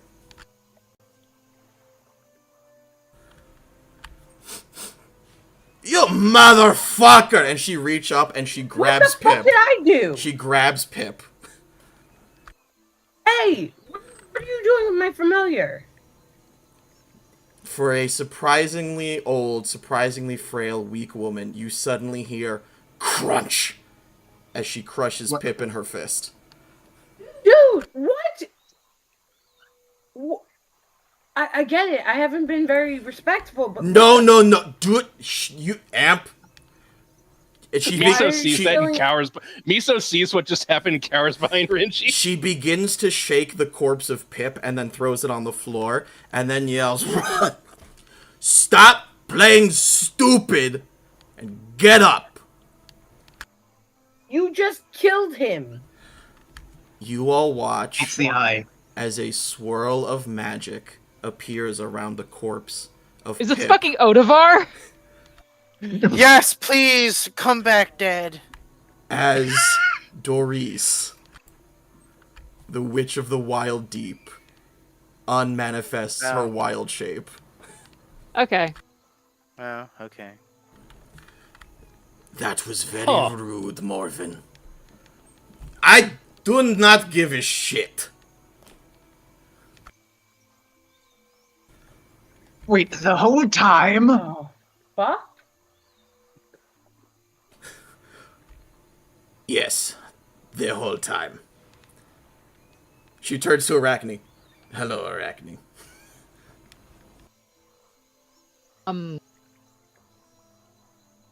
Should we be reintroduced? Or do you prefer to go by Pip these days? You may refer to me by my title or Doris. Lady Doris, then. Okay, great. Now we have 3 dunderheads in same room. Why, Dor? Why? You leave tiny baby on my doorstep and then you've just been hanging out with her secretly? For the same reasons. I was tiny once? It's figurative speech. You, were never really tiny. Renji giggles to himself slightly. Nobody asked you. Didn't need to. Doris looks around. I apologize for the deception. I have been hiding with my daughter for a number of years in order to successfully maintain a cover so that our good friend Sahissa would not find us. At that moment, Clementine comes back in, sees Doris, and drops the tray of food that she was carrying. Or the tray of tea that she was carrying.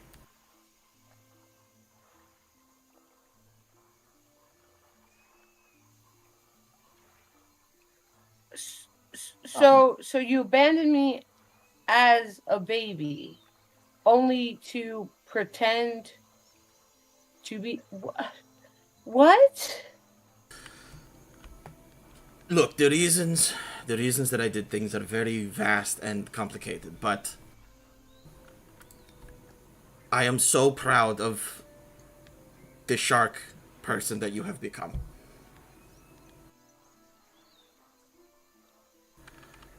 We have much to prepare for if we are to stand a chance against Sahissa and her forces.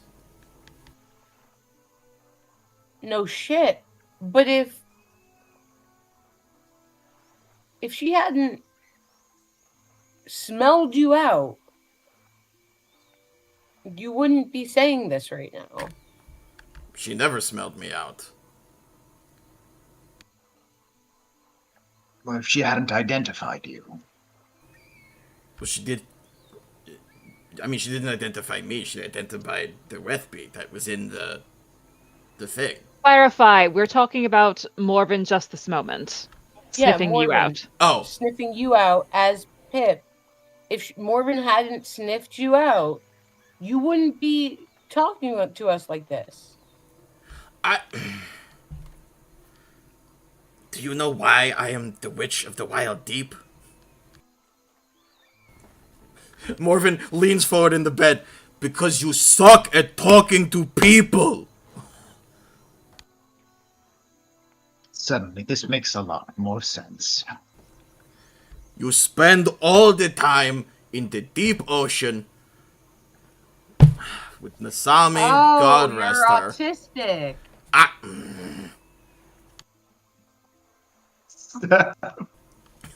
Morven nudges you. Ask about your father. I want to hear this one. That was my next question. Well, you definitely aren't a Fistrian. Who the fuck is my father? Please don't say it's Narask. Please don't say it's Narask. I don't know who Narask is. No, you're Father is not important. That's if I may, it may be better Cop out. to Yeah, maybe better to bring this up, settle this issue, lest it come up at an unpreferable time in the future. Just saying, as an outside observer, an impartial viewer. Okay, fine. Your father is literally not important because I don't know who they are. Oh. Then, I beg your pardon. Then, what are the options? Are we gonna have to Mamma Mia this They- shit? Here we go again. Your dad was a shark. No shit. Not a Sherlock. fistrian, like a shark. No, I was wild-shaped, and I had just escaped, and I needed to blow off some steam, and sharks give birth to, like, hundreds of babies. I don't know who your dad is. You're not a half-shark, half-person. You are a half-shark person.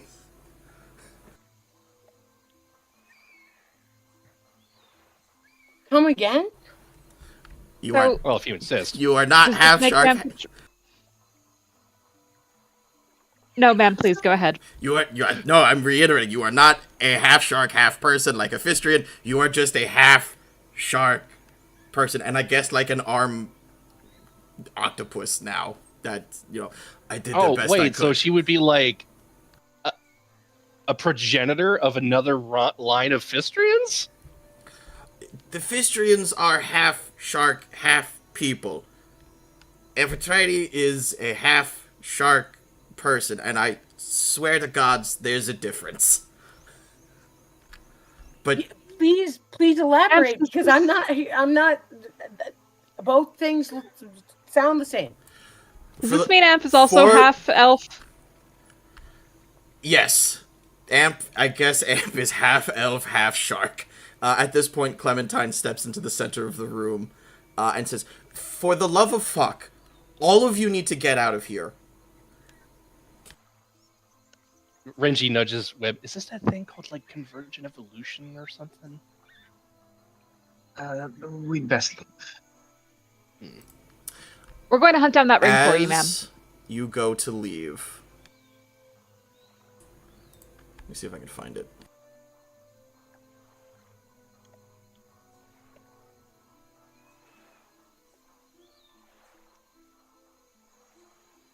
Well, actually, I wanted to. As you go to Oh my. leave, there's the sudden sound of thunder, and lightning begins to strike outside.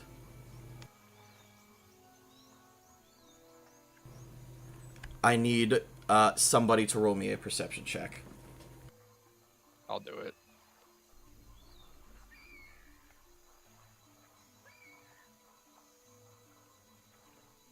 She's here. She's totally here.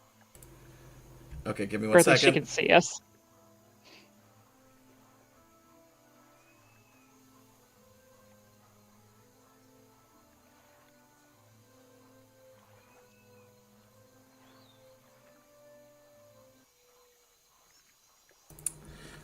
Okay.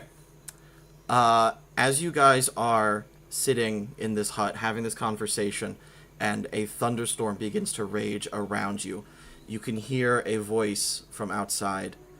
Galen, you recognize it instantly. It is the harsh tones of first mate and bodyguard of Admiral Dreadmaw, Tiberos. Listen up. Anyone who is still in there by the time this storm ends is going to find themselves in a world of hurt.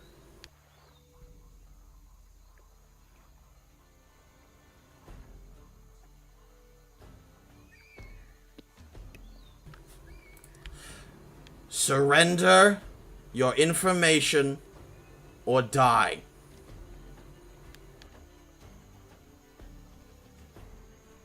There and head out the back if you can.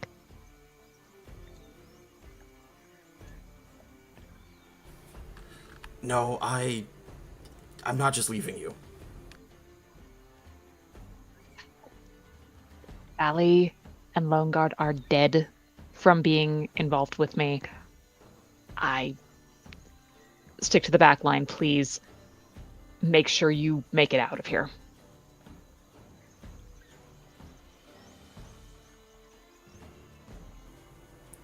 If we start going down, I want you safe. Tiberos stands over the corpse of Michael Sarah. Blood dripping from the shark-toothed sword in his hands.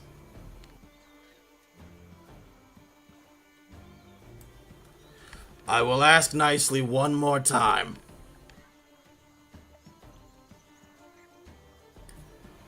Give me the information and I leave here. Peacefully. Galen, what do you know about this person? And his forces? No, Galen!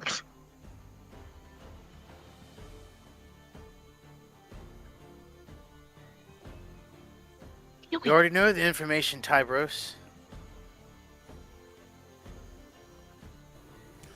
Ah, Witch Boy. Good to see you. You're looking worse for wear. No, never better.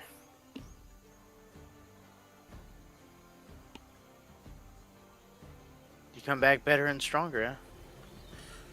You have 1 hour, or me and my crocs will tear you all limb from limb.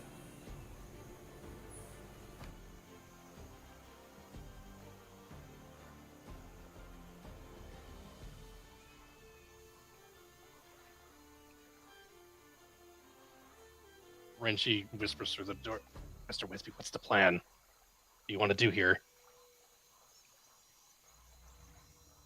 Oh, I'd very much like to murder him, but we should probably run the fuck away. I mean, yeah, I'm all for that, but I think we're maybe not in the best situation. Who the fuck is at my door? Housekeeping! Losers. Fine. Oh, a loser housekeeping? Damn. You got like an angry giant guy out here. Pretty sure he's part of Dreadmaw's crew.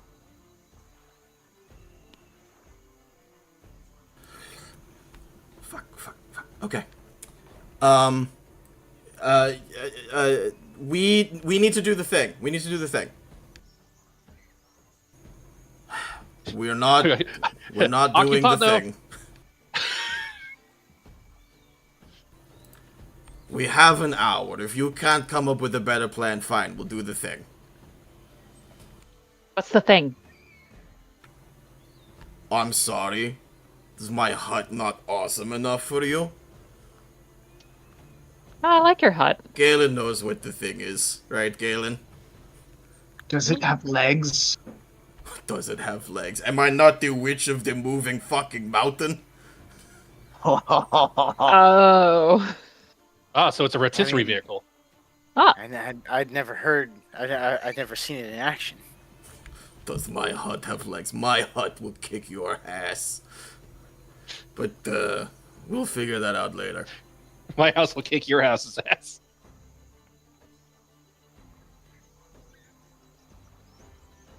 Sorry, I just got flashbacks to the Baba Yaga house back in Campaign 1. Correct, yes. Of course she's Baba Yaga. I believe it was Richard coined the phrase rotisserie vehicle. Correct, that is, and the way that you control is by T-posing. Joe, I don't know why your blink step thing is still there. It's really bothering me. I know, I don't know why it won't despawn. I didn't even use it over there. I know, that's why I was so confused.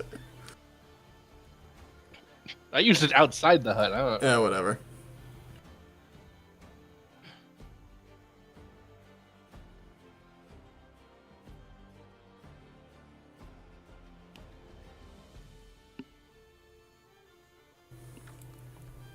Clementine comes in with like with the tea tray thing and the pie and the stew and everything, and begins to portion it out and serve it to people, all the while just going fuck.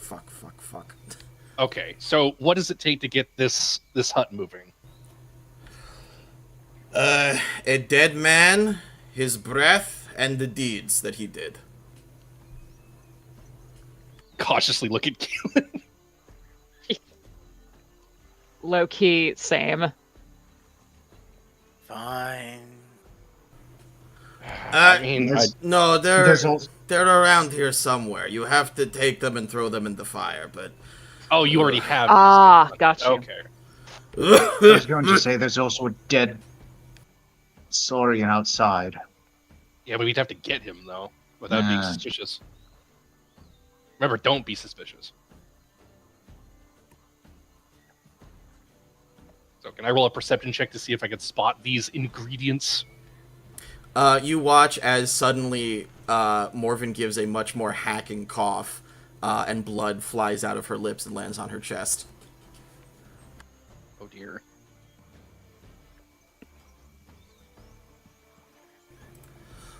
Oh, shit. if they can see... Listen, she tries to grab Galen. He's like, listen, they're outside. Oh.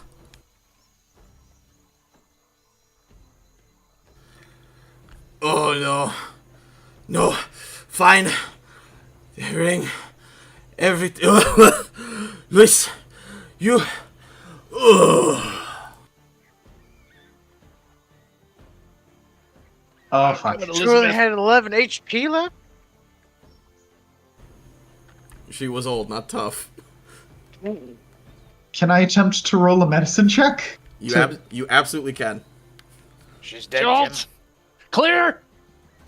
Move! I'm using it. I'm blowing my thing on this one. Advantage, inspiration. Okay, you blowing inspiration. Jolt does not work. She goes straight into death. Oh, okay. That's a 19 on the die. 24. Cool. Will it be enough?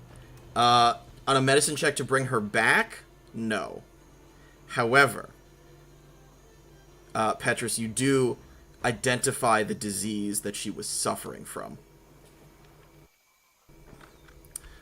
It appears to be a hyper-malignant form of the archipelago disease, wet lung, which is basically a fantasy version of pneumonia.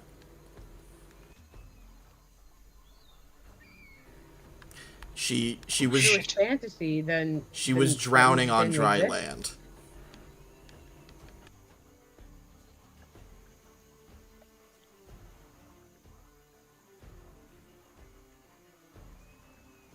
Okay. All right.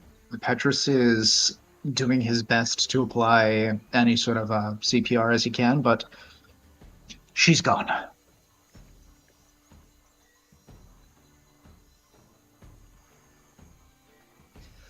All right, what are we waiting for? Let's do... Find these things. The breath of a dead man, his deeds. What was the other one? His body. The body. Well, I think we need to use Morven. I hate that. I think that is the obvious answer. Wait, does it just fit all the bill? Does it fit everything?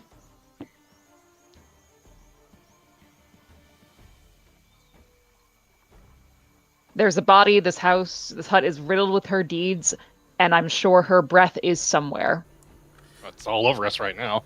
It's all over us. The puffin... Unless she has to be the witch to perform the ritual, in which case... Okay, back to the drawing board. Doris? Doris steps forward. Wait. Wait, why don't we just use Morbin? That's We what are I'm using saying. Morven. Oh, yeah. No, Oh, okay. Morven is not the necessary component. She was being slightly metaphorical. You need to look for objects You need to look for objects outside and within the house that would be beneficial for a ritual. If you can find the pieces, I'll perform it. Okay. All right, Okay. gonna start rolling perception checks. All right, here's how we're gonna do. We're gonna pause. Okay. I am going to have us roll initiative, so that we're not all running around at once. Everybody, go ahead and roll Okay. initiative. Like a chicken without a head. Yeah.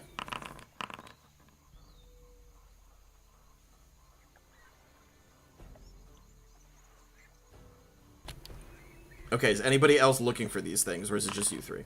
Nope, there's Amphitrite. Okay.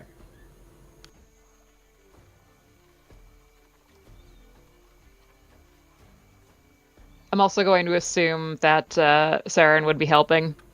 Yeah, I'll give you 'Cause he's a advantage. homie. Yeah. He's a homeboy. Yeah.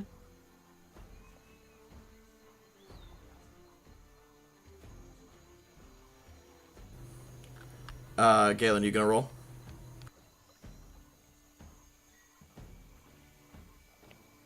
Well, I don't know if people wanted. You can just help somebody. You can just give somebody advantage.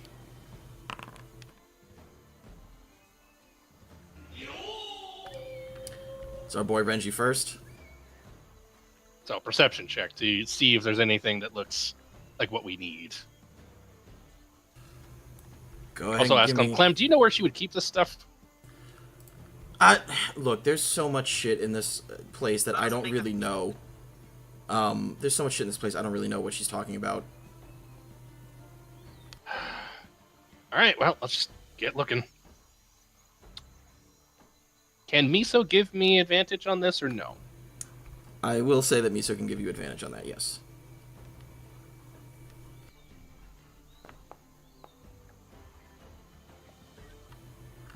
Renji, on a 26 inside, you kind of paw through some of the cabinets and things.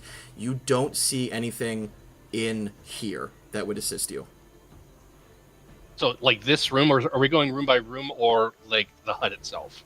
You don't see anything in this room that would allow you to complete the ritual. Okay, so I will move to a different room and look there on my next turn. On your next turn, perfect. Hold on, let me just try to go back to where I was so I can... It's the Oh, table. come on, don't... I tried to Damn make it table. real. Oh, wait, you can't walk through doors. Hold on. I was gonna... I wanted to move from here to here to get over here and use a dash action to do that. Yes, go ahead. There. Open door. There. And Miso comes with me. Correct. Okay. Arachnid, it's your turn. All right. I don't think there's anything in this room. Check another room. All right. May I make an Arcana check instead of a Perception check? You may. And you may do so at advantage, Sarah, and even though I'm not moving, him is assisting you. He's my homie.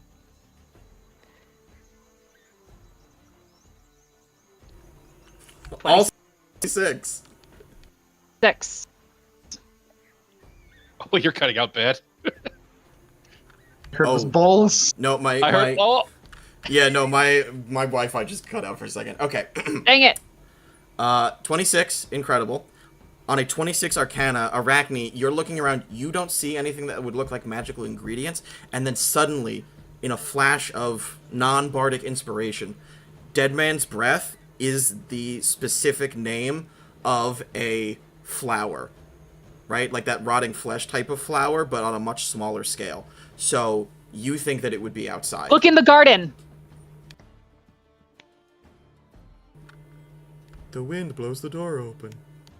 Oh boy. Arachne, you're next to the garden. Oh boy. I am next to the garden. Oh look, there's a crocodile fuck. Remember, don't be suspicious. Well, hit a little blinky, little blink step. Bing. Do I see the flower? That part of the environment is animated differently. Well, more than that, it's a clickable token. Correct! Yeah. Scooby-Doo stuff. Yep. Which set of armor is going to move? I wonder which. Also, I have a question. Okay. What the fuck is that? It's a statue. I thought that was a corpse. No, it's a statue. Okay. All right. Are you gonna Alright. are you gonna move to grab that, or is that EOT for you? I mean, I'm out of movement. Unless. I mean, you can dash. Okay. All right then. Yeah, I'll take a dash. Is Go. this hut 2 stories? Yoink. No. Because I see a set of stairs over there. Like, Ignore there's the that one stairs. Okay, I just want to be sure. Okay. Excuse me. Item pile. Am I too close?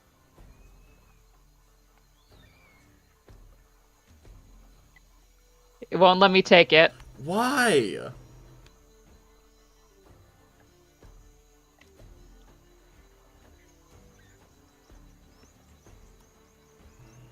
Well, God damn it.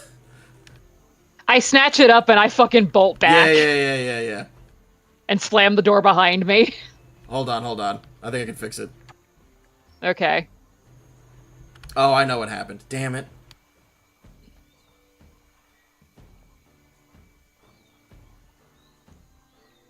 There we go. And yoink and slam the door. Did you actually grab it or no? Yes. Okay. I'm like, got the breath. And shouts that into the... Well, it's not in my inventory. Do I have it? If it's not in your inventory, you don't have it. That's so stupid. Ah. Come on, flower. Take it. Thank you. And then bolt, because I've got hella movement. This is what I was made for. And turn. Okay, Amphitrite, it is your turn. Sorry, that took forever, guys. No, that was perfect. You're fine. Alright. Is there a safe anywhere? No, I don't... Like, a place where things would be hidden? Yeah, because Dead Man's Deeds, but like deed... I was just thinking... Like the deed to his property? Yeah. Right track, wrong place. Right trap, wrong place. Alright, so where would the deed be? Floorboards. Any floorboards that are out of place? You know, I will say go ahead and give me investigation or perception. Alright. I will I'm gonna assist. use... Okay, you have Oh, advantage cool. from Galen.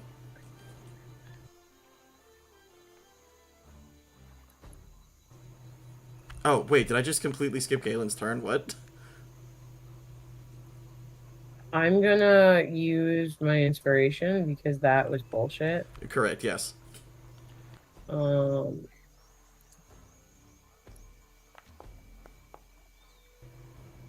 Okay. It's still bullshit, but whatever. It is still bullshit. It is enough to find... I will say, I actually like that better than what I had planned. You punch through... You take a couple of steps and, like, find a creaky set of floorboards and punch through and bring up a dead man's wanted poster. Oh, okay. Alright, so I've got a dead man's wanted poster. So that's the deeds? Those are the deeds. Oh, okay. Alright. What he did, yes, what he did in life. You Yeah, what he can did. actually pick up that as well. Oh, I can pick it up? How do I do that? Just click on it. Should be an item pile. I'm clicking on it. Oh, okay. Take. Right? Yes. Beautiful. Cool. Yay. Things work. Yay. Okay. Petrus, it's your turn. Okay, so I am actually not going to be looking around. Instead of what I'm going to do, I'm going to take a syringe and take out a blood sample from the corpse of Morven. Okay. You can add that to your inventory. Cool. I'm content with taking like the time I need to do that. As my turn. Renji, that's you. Making sure I do a thorough job. Surgeon.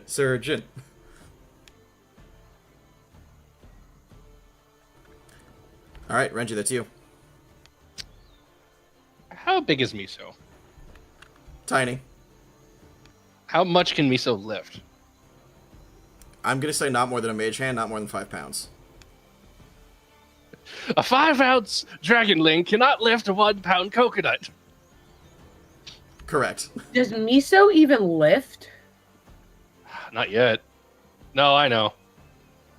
But I'm guessing Miso couldn't lift that thing on the table, could he? The skull? Yeah. Roll an athletics check for Miso. Based on his stats? Yeah. If you can't, I will. No, I got it. Okay, cool.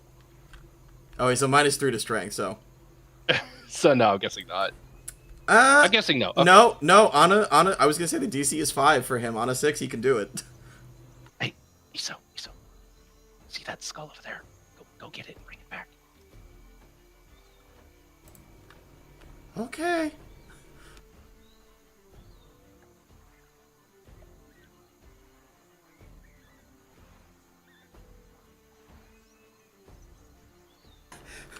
It takes me like a minute to fly back to you with the skull. I have a skull. Okay. Doris, will this do for, I guess, dead man's body? Yeah, I mean, that's the dead man. Yeah, well, okay, there we go. I think, okay, I got the body. What else do we need? We need dead man's breath and dead man's deeds. Do we have those? At this point, you can all reconvene back in front of the fireplace. Got the flower. Oh, it was a flower. Okay. Got his beads. Where's the fire? Here. Oh, did I get there? Am I there? Okay. You each put your ingredients into the fire. I need everybody to make a dexterity saving throw.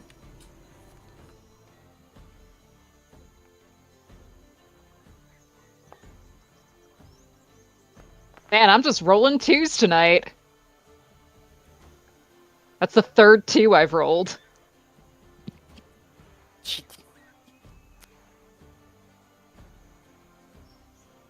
I did a nat 20. Can I, because I rolled a nat 20, can I help somebody? Can I help, like, Arachne? The person who rolled the lowest was Galen. Can I help he's near Galen? you. Wait, is Galen near me? Well, if Galen's not near me, then Arachne. Okay, fair. Okay, Thanks, so Tommy. what happens? Each of you takes the pieces of the dead man that you have. You take his body, his skull. You unfurl the poster, and you see that if this man had flesh, this would be the man who had died. And you take the breath of the dead man, the flower, and as you wrap them and as Doris wraps and packages them together and throws into the fire, it begins to burn an ominous color.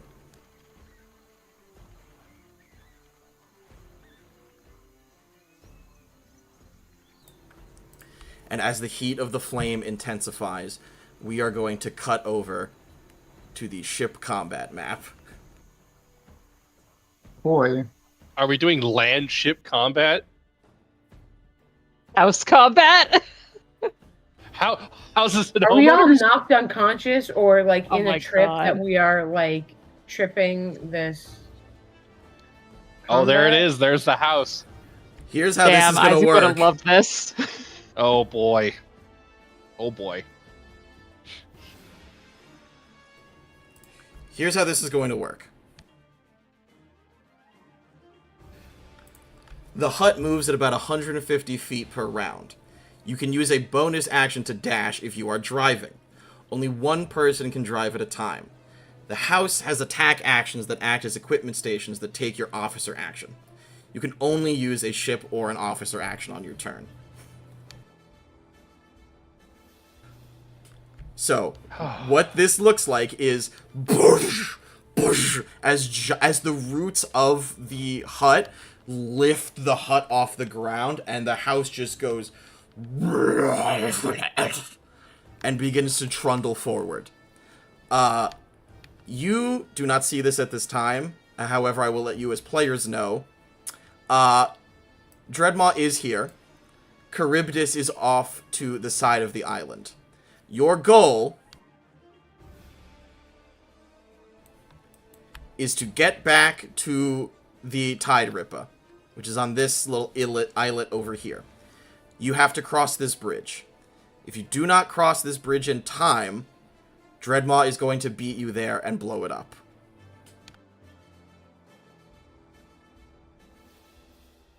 Does everybody have a swim speed? You all have a swim speed, but you will not outrun Charybdis. I'm just wondering, little shortcut right here. Just wondering.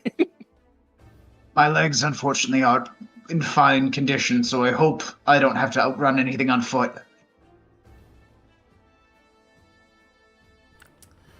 All right, let's go ahead and roll initiative. Is Master Wethby taking the helm?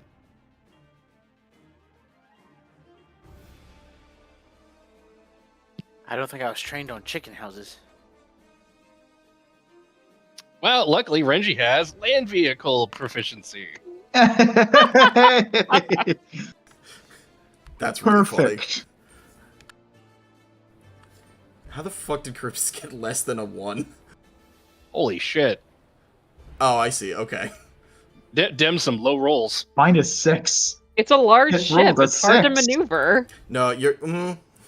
Foig.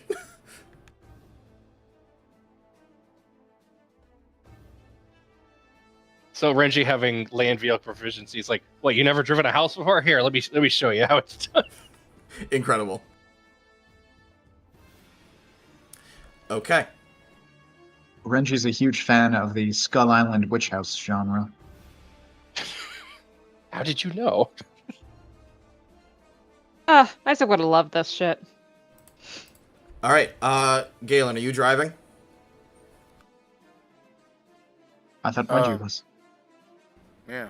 Oh, okay. Whoever's driving goes first. That'd be me then. So, okay. So, can take 150 feet of movement, but as an action for the ship, can dash, right? Correct. Okay. So, about here. Okay. About, right there. Oh, that's, I think, right here. Little further. Right there, yeah. So I'm guessing, like, okay, guys, we gotta get back to the ship. We gotta get back to the Tide Ripper real quick. The hut begins... I'm just gonna bolt. The hut begins to move quickly. All right. Renji, Arachne, you're next because you're the quartermaster. All right. Manning weapons, you said I could do? Yes, the hut has 2 actions. All right. What can this house do? The hut can punch something, or the hut can throw something. There's some rocks next to us. Let's throw something. What do I hit to make that happen? I will do it for you. Just make a dexterity check for me, please. From the house or from my own From sheet? yourself. From yourself. Okay. Dexterity check. Let's roll good, please. God damn you, Foundry. Not enough. Okay. Do you I'm have inspiration to use? I do have inspiration to use. Let's try and let's see how much Foundry hates me today.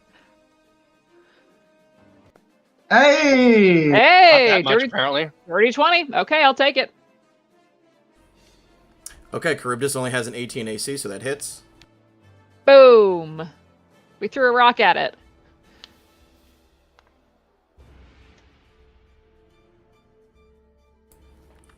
We're just going to say that it hits. Right. Yep.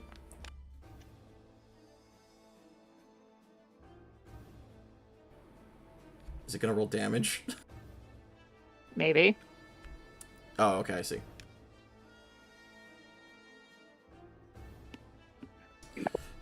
I almost forgot to write /R. Okay, cool.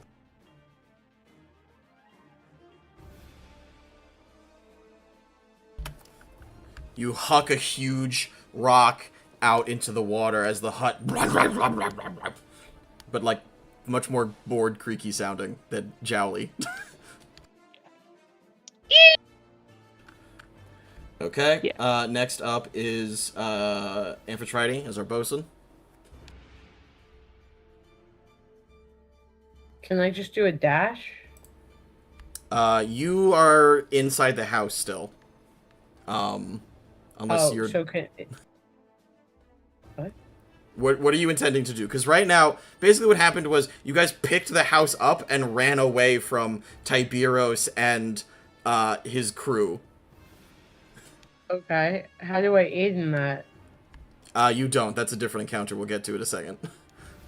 Okay. Then I'll just give the help action to the next person that can do a thing. Okay. So you'll assist, which means that next up is Galen.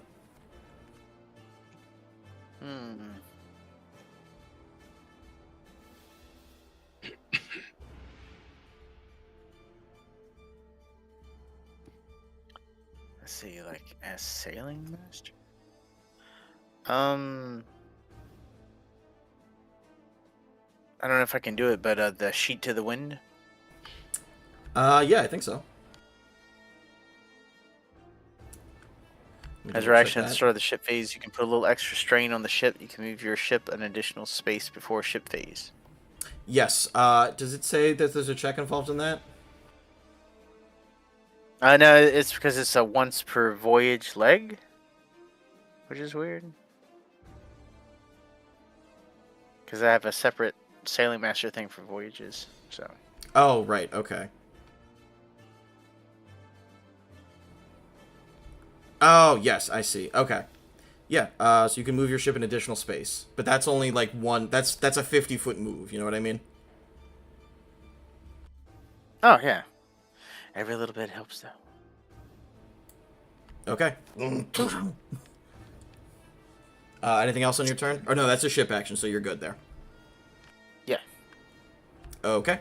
Next up is Petrus. Okay, I am uncertain what to do.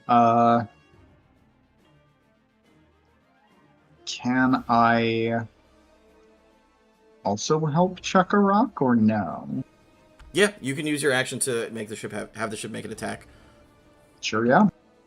That's going to be Dex, you said? Yes, please.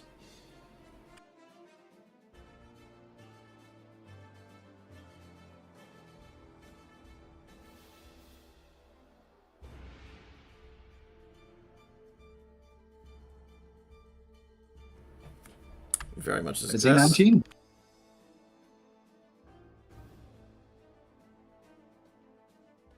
Ooh. Don't know why it doesn't roll damage.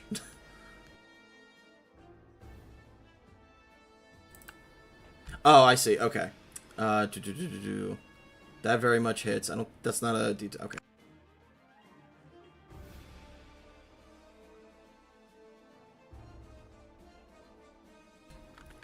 It's another 13 damage. Excellent. Okay. It is Charybdis' turn.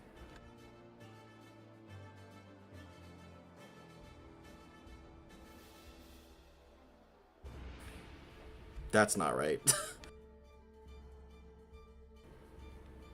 I'm like, there's no way that that's the right speed. I thought I changed that.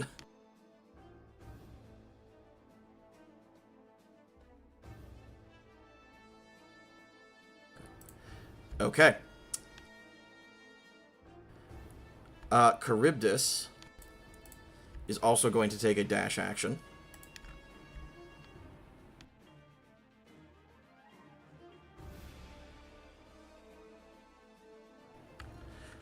Okay, and then you watch as basically a bunch of tentacles burst out of the front of the ship and begin to drag it onto the land. Oh, fuck. 2 giant animated objects. Are you telling me that this is a mech fight? Maybe. We're playing Lancer now, boys. This was not in the expansion pack.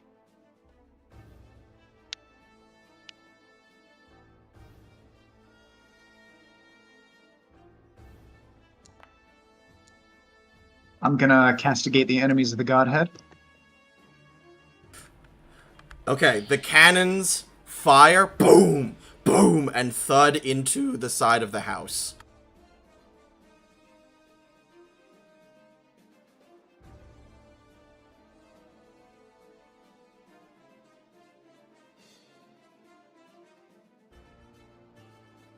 Who gave that ship legs? Okay, that's 1 action Better point. question is, can this ship swim? Can this house swim? Can Richard Funk? Welcome back to another episode of Can This House Swim? They're also going to move Yes. their 1 extra space with full sail onto land.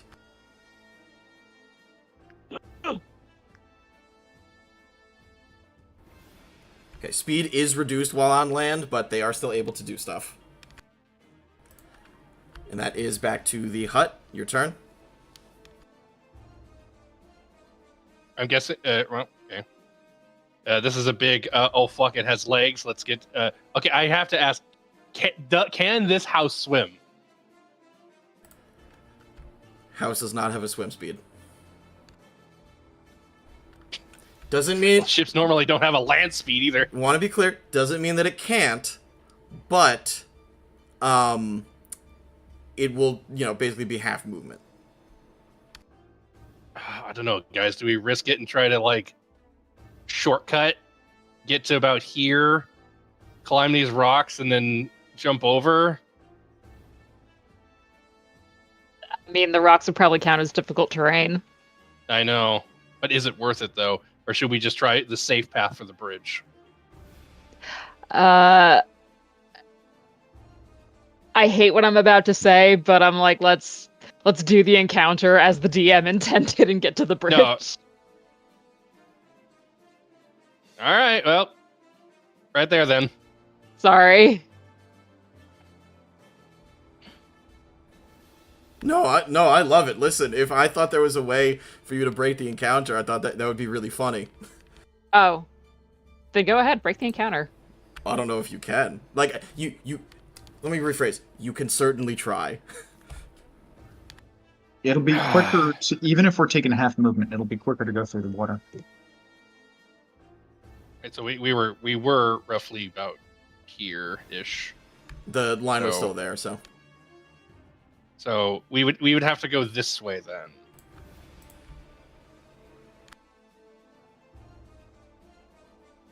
Are we Okay, doing let's it, guys? go. We going for the rocks? Let's fucking go. Oh, Captain, my captain. All right, if necessary, we could get to about here, and then honestly, most of us could probably swim to that ship by that point.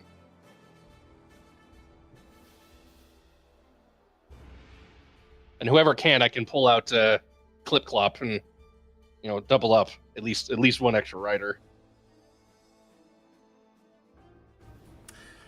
All right, Renji, that's the movement, which means Arachne, you're next. Let's throw another rock. All right, make the dex check, see if the house listens. 19, very much. 19, yeah. Throw that rock.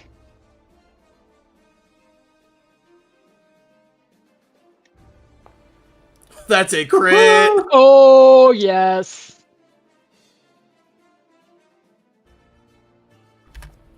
$23, very nice.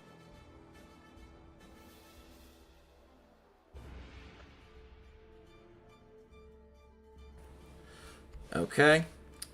Arachne, give me a perception check with disadvantage. Okay. Not that I needed the disadvantage to Fail. Oh, 21. Okay. It was a nat 20 and 18. Fuck. Okay. Damn. We cut back to inside the hut. Oh, shit. Also, I love the idea that we're on Skull Island, and I'm guessing the kaijus usually fight each other from time to time, and they're looking at a house and a ship fight each other going, what the hell are those two doing? Exactly. Oh, yeah. Okay, so we cut back to inside the hut. We cut back to inside the hut. Hold on. And my blink step is still there. I don't know why. It's weird. This is my personal space. Don't get in it.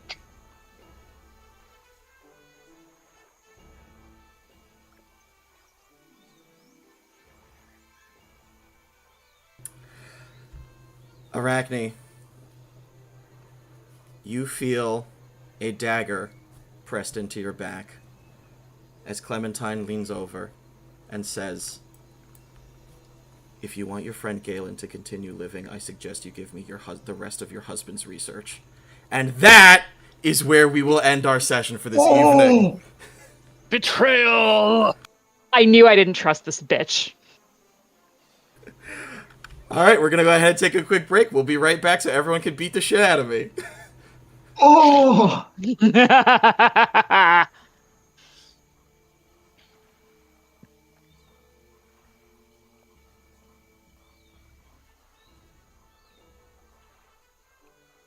Steph has immediately come to beat the shit out of me.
Hey guys.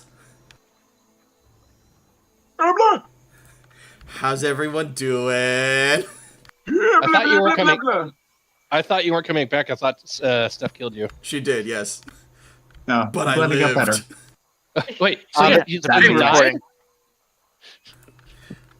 It's a pre-recording. It's a pre-recording. In an incredible turn. Okay, so just to clarify, because I didn't get to it in the description, Galen fails a hold person, and Clementine kicks him out of the back, and the Kraken and Tiberos pick him up as the hut is leaving. All right, because of the out of game thing. Yes, because Rich, and potentially Steph is also not going to be here next week, but we'll burn that bridge when we come to it. Sorry, we'll blow up that bridge when we come to it. Oh, not the bridge. We'll burn that bridge A when we bridge get too to far. Speaking of, Rich, would you like to start us off this evening? Oh well, why? Thank you. Such a grand honor. Let's see. Rose, the lore. Eric knows my inner lore junkie cannot resist the breadcrumbs that he scatters across our path. So I mean, there's just too many like little Yum. highlights to hit everything. Yes, just a little bit more. I would say like overall like with Galen's personal like family history, it's nice to see it one described, and then two like a little bit more insight of what I've left generally vague on purpose, just so that way Eric can like fill in like little bits and pieces as he deems as his whimsy demands. So it's nice to have that, and then all these other like interconnections and everything of like different people, and like with like the little coven of witches and everything. So that's just always good to see. And these I won't say too much more because I feel like our spiderweb group will have their own little thing to say about some of the more interconnections that they can start to derive from what's been discussed. So I'll just leave that where that is. Bud, come rescue me, guys. So we'll see how that goes. That, and everything else that's happening. We got to get to the Tide Ripper. I guess it's like, are we done with Skull Island for now, or we got some unfinished business? I feel like we're kind of at that point where we need to run again because of whose ship is now walking on land and following us. So it'll be interesting to see. So above the table, no, we're not going to run. I will spoil a little bit of next session. The rest of the gang, depending on how many people are here, or how many NPCs they bring with them, is going to infiltrate the location where Galen has been captured and rescue you. Yay! Yay! Because and this has not come up in game, but above the table as well, and probably somebody would know this. No, you know what, Foig? I'm gonna give it a second. Yay! Again. Ew. Let's see. Thorn. No, I don't think there was any like issues. We had good pacing. Everyone, I think, had like their own like little moment to like talk or discuss or like pitch in their own thing. So very lore heavy, RP heavy section. So those are always good. I think we have like a pretty fair balance between whether it's combat or role play, or if it's like a little dash of both kind of sessions. So I say that's pretty fair on point. And then my appreciation is for Steph and Amphitrite. What to say? I guess you just can't pick your friends very well. Okay, no, Amphitrite I am going to talk about this. I'm going to be very clear about something. Steph had no idea. I know. Okay. This is just pure. This is just pure needling. This is me, her husband, being an asshole and being like, why does the god-hating Azamar live in the Southern Archipelago? Oh, I know. Oh shit. But no. Other than the little friendly jibby jab. But you know, it was great that I guess more of like Steph than Amphitrite of doing the little stone switcheroo just to keep the stone passing around in the group. So that was just good on that point. Just because we've all seen how the little sleep stone provides everybody with a little bit of more flavor for their own personal character background, and also Eric is able to weave in also these like little flashback scenes or viewing through other people's eyes or perspectives of like more of like the forward progression of the story and everything. So it's always good to like out of game like helping push the narrative forward and everything. And then in general it's just like Amphitrite is always like a strong force, whether it's combat, which we didn't have too much this session, but Amphitrite always like engages in the conversation, so it's always good to have like that engagement of a character. Like it's like there's no fear of like I don't know if like Amphitrite like really knows too much of what's going on right now, but I'm engaging anyway. So it's always good to have that kind of like forward thinking courage, just to like step out regardless of what like, the situation is. And that's me. Thank you. Yo, Amphitrite has serious mommy issues. After that, I But bet. yo, first she finds out that like her mom's been on her shoulder for years, and then now the woman who raised her is fucking awful. Oh man, fuck. I'm so upset. I'm so upset. Um, Yo, it's like when people are just like, "Don't you dare touch a hair on their head." I won't touch a hair on their head, and then you know they were following the word of the law and not the spirit of it. I hate you, Skanga. I'm so upset. But I am interested where this goes. Beyond because like now Amphitrite has to make some decisions in terms of like what like her allegiance like it's gonna be a thing. I don't know, man. I don't know. It's I'm upset. I forgot that I have parent teacher conferences next week. So I will either be very late or absent. We shall see. But I did enjoy much of the session. It was really cool to like learn so much about like everything. Even if now I want to kill my husband in his sleep. And I just also think it's cool that we just continue to have like names of things that are inspired by Greek mythology. I think it's awesome. Fuck! I forgot to say that. What do you mean? You go last, motherfucker. No, I know. Damn it. Wait, are you talking about Charybdis? Obvious. What? Are you talking about Charybdis? Yeah. Okay. And also Doris. And also Doris. Okay, there was one more I forgot to do today. Oh, well. Oh, I can technically do it next week. It'll just be less impactful, but okay. Anyway, sorry. So, no. But the thing is, like, we have two PCs that are already named anyway.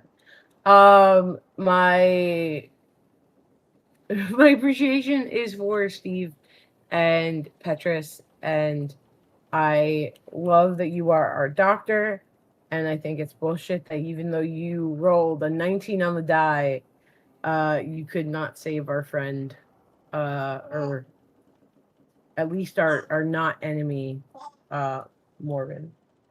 It was a cutscene death. So, what? It was a cutscene death. No shit, Sherlock. But You're going into it. But yeah, thank you for being our doctor. Even though, you can't heal yourself. Isn't that how it always is? But yeah. But I can't heal myself, but I can see why kids love the taste of Cinnamon Toast Crunch. It's not. That's not the slogan anymore. The slogan. What? Have you guys seen the new Cinnamon Toast Crunch commercials? What? They're No. so fucked up. So fucked up, man. What? Well, that's Go my look up thorn. whatever. Yeah, no, go look it up. You're gonna be like, what the fuck are they doing nowadays? That's my Steve, thorn. I can. Put that in the out of context thing. I'm My about to. thorn is Cinnamon Toast Crunch. Well, I guess that tricks aren't for kids anymore, which means they're all mine now. That's gonna be my bud. No, the bud is absolutely the doozy of a cliffhanger that you dropped this on. There's a lot of threads coming together, and it's hard to say which one in particular is going to be the rose, because they're all Amphitrite's dad is a shark. that's like the most inconsequential thing, but it's the biggest thing that's just standing out to me. It's just like, holy shit, Amphitrite's quest is over. The quest for the parentage. It's clear. Truly, I sat down and I was like, okay, everybody else has such I was like, her mom is one of the witches. I gave her the same thing as Renji, and I knew that the next question was going to be, who is my dad? And I was just like, your dad is nobody. Your dad is literally just a fucking shark. Peter Rian Johnson. All we got to do is hope that J.J. Abrams isn't going to be directing the next episode. Yo, you right. It's a good thing we got you. And player appreciation for Joe and Renji. So, the land vehicle proficiency.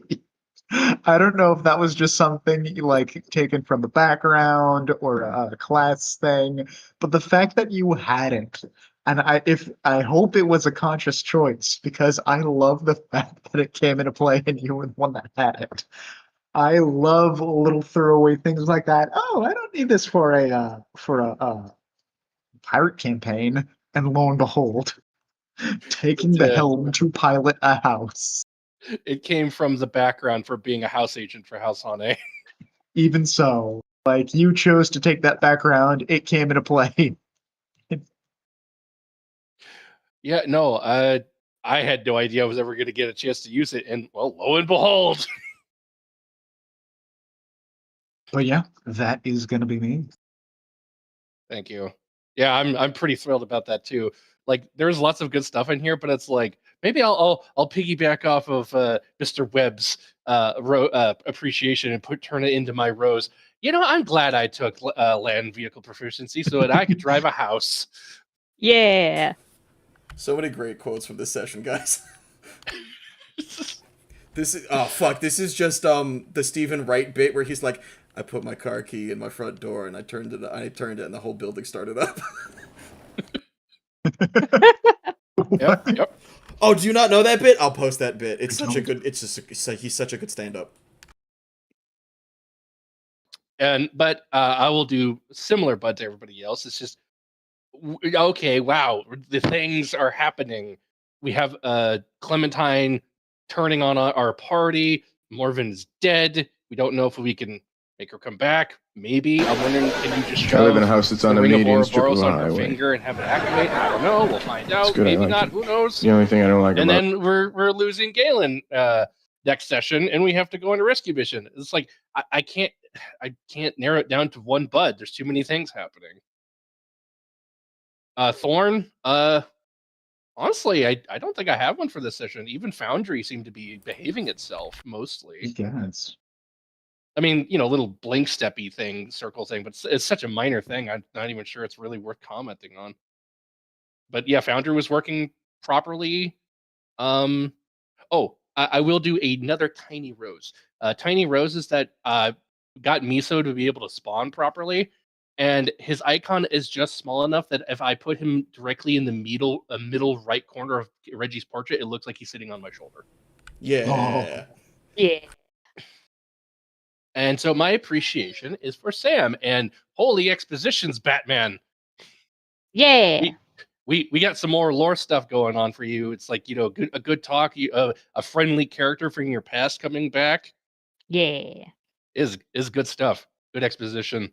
And more notes for your journal on Isaac's research. And now apparently somebody else wants your research very badly. Gonna fuck her up. Pass the baton. There you go. All right. Yeah, no. So great sesh overall. It's always kind of hard for me to choose my major rows, but I'm going to give it to a combination of getting Saren in here because peek behind the curtain. Saren's one of the Jasam dudes that I had no hand in creating as a concept, but immediately just decided, oh no, I love him. He's awesome. He's one of my favorites, and I like the immediate rapport that these two half elves who hate being part elf immediately fell into. It's very good. But also, I really liked the structure of house combat of playing heroes and homeowners. The mech RPG. It's very good.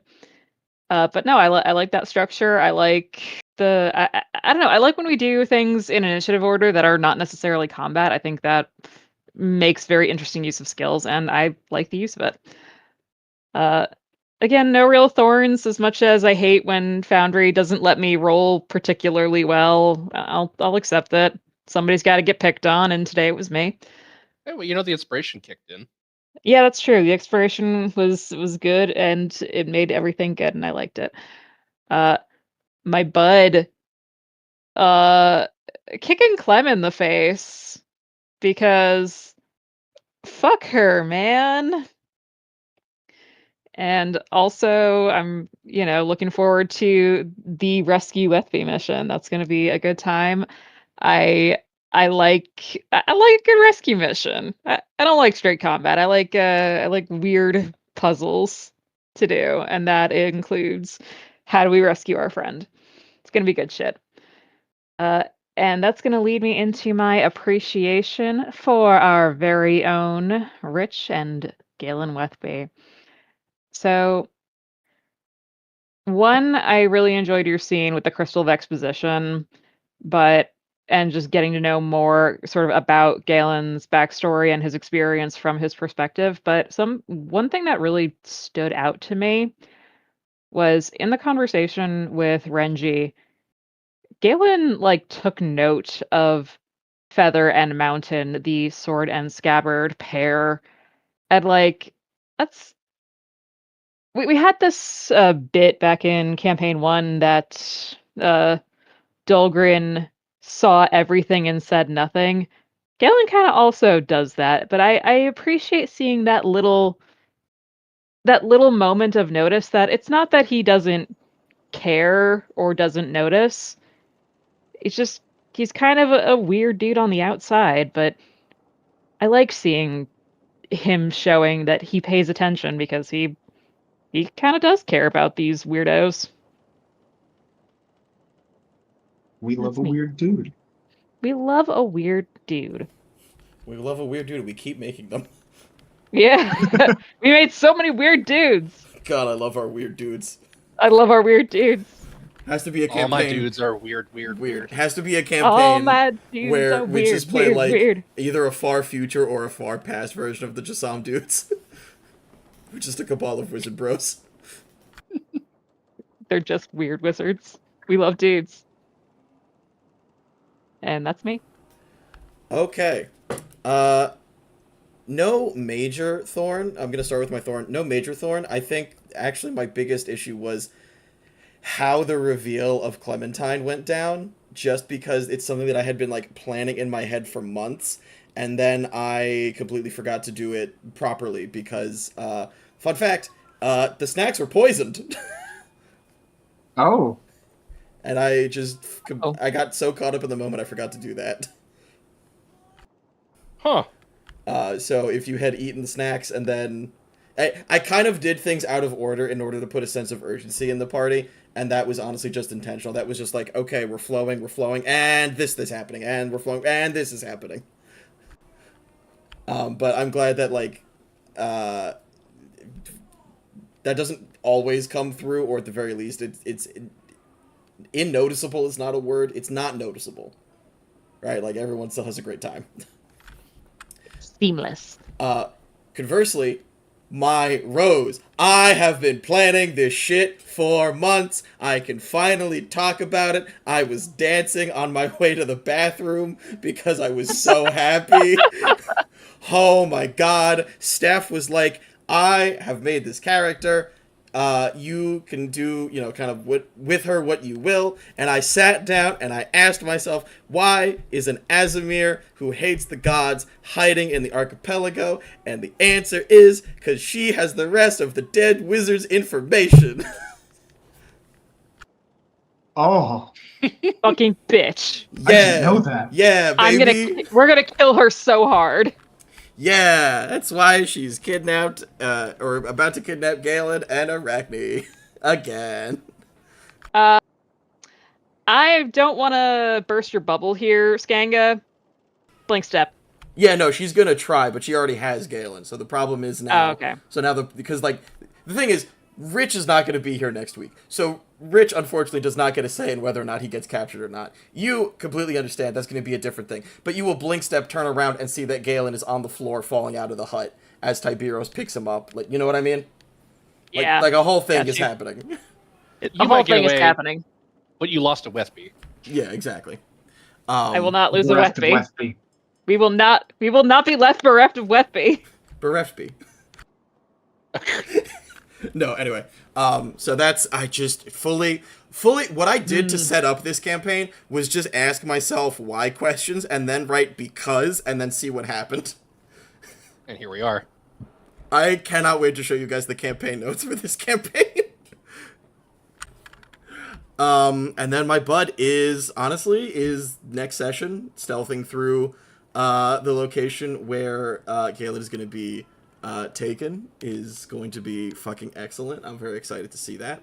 And I am looking forward to we've like hit the point, you know what I mean? Like when we get to Yatha, it'll be the start of like taking a breath, breathing, and building up this empire to attack Dreadmaw and everything, and it's like we're still in kind of that running stage, even though we're slowing down and like things are still stumbling. But at this point, I think you guys have almost all of the information that you need. There might be one or two more reveals, but at this point, we are cards on the table for all the major plot points about why stuff is happening in the archipelago. And on that note, what everyone can look forward to next week as we take a minute to prepare, y'all level up. Woo! So after session next week, when Galen has returned, you guys will be level 6. So go ahead and start preparing. Damn. For that. Wait, is it, say that again, when? So not this week. After session Right. next week, we'll level you guys Got up. it, okay. So start preparing for it this week so that at next week, after session, we can talk about what our characters get when they level up. Right. And with that, thank you all for joining us this evening. I hope you had a good session. I know I did. It is, as always, an honor and a pleasure to be your DM, and we hope to see you next week. Have a good night, everybody.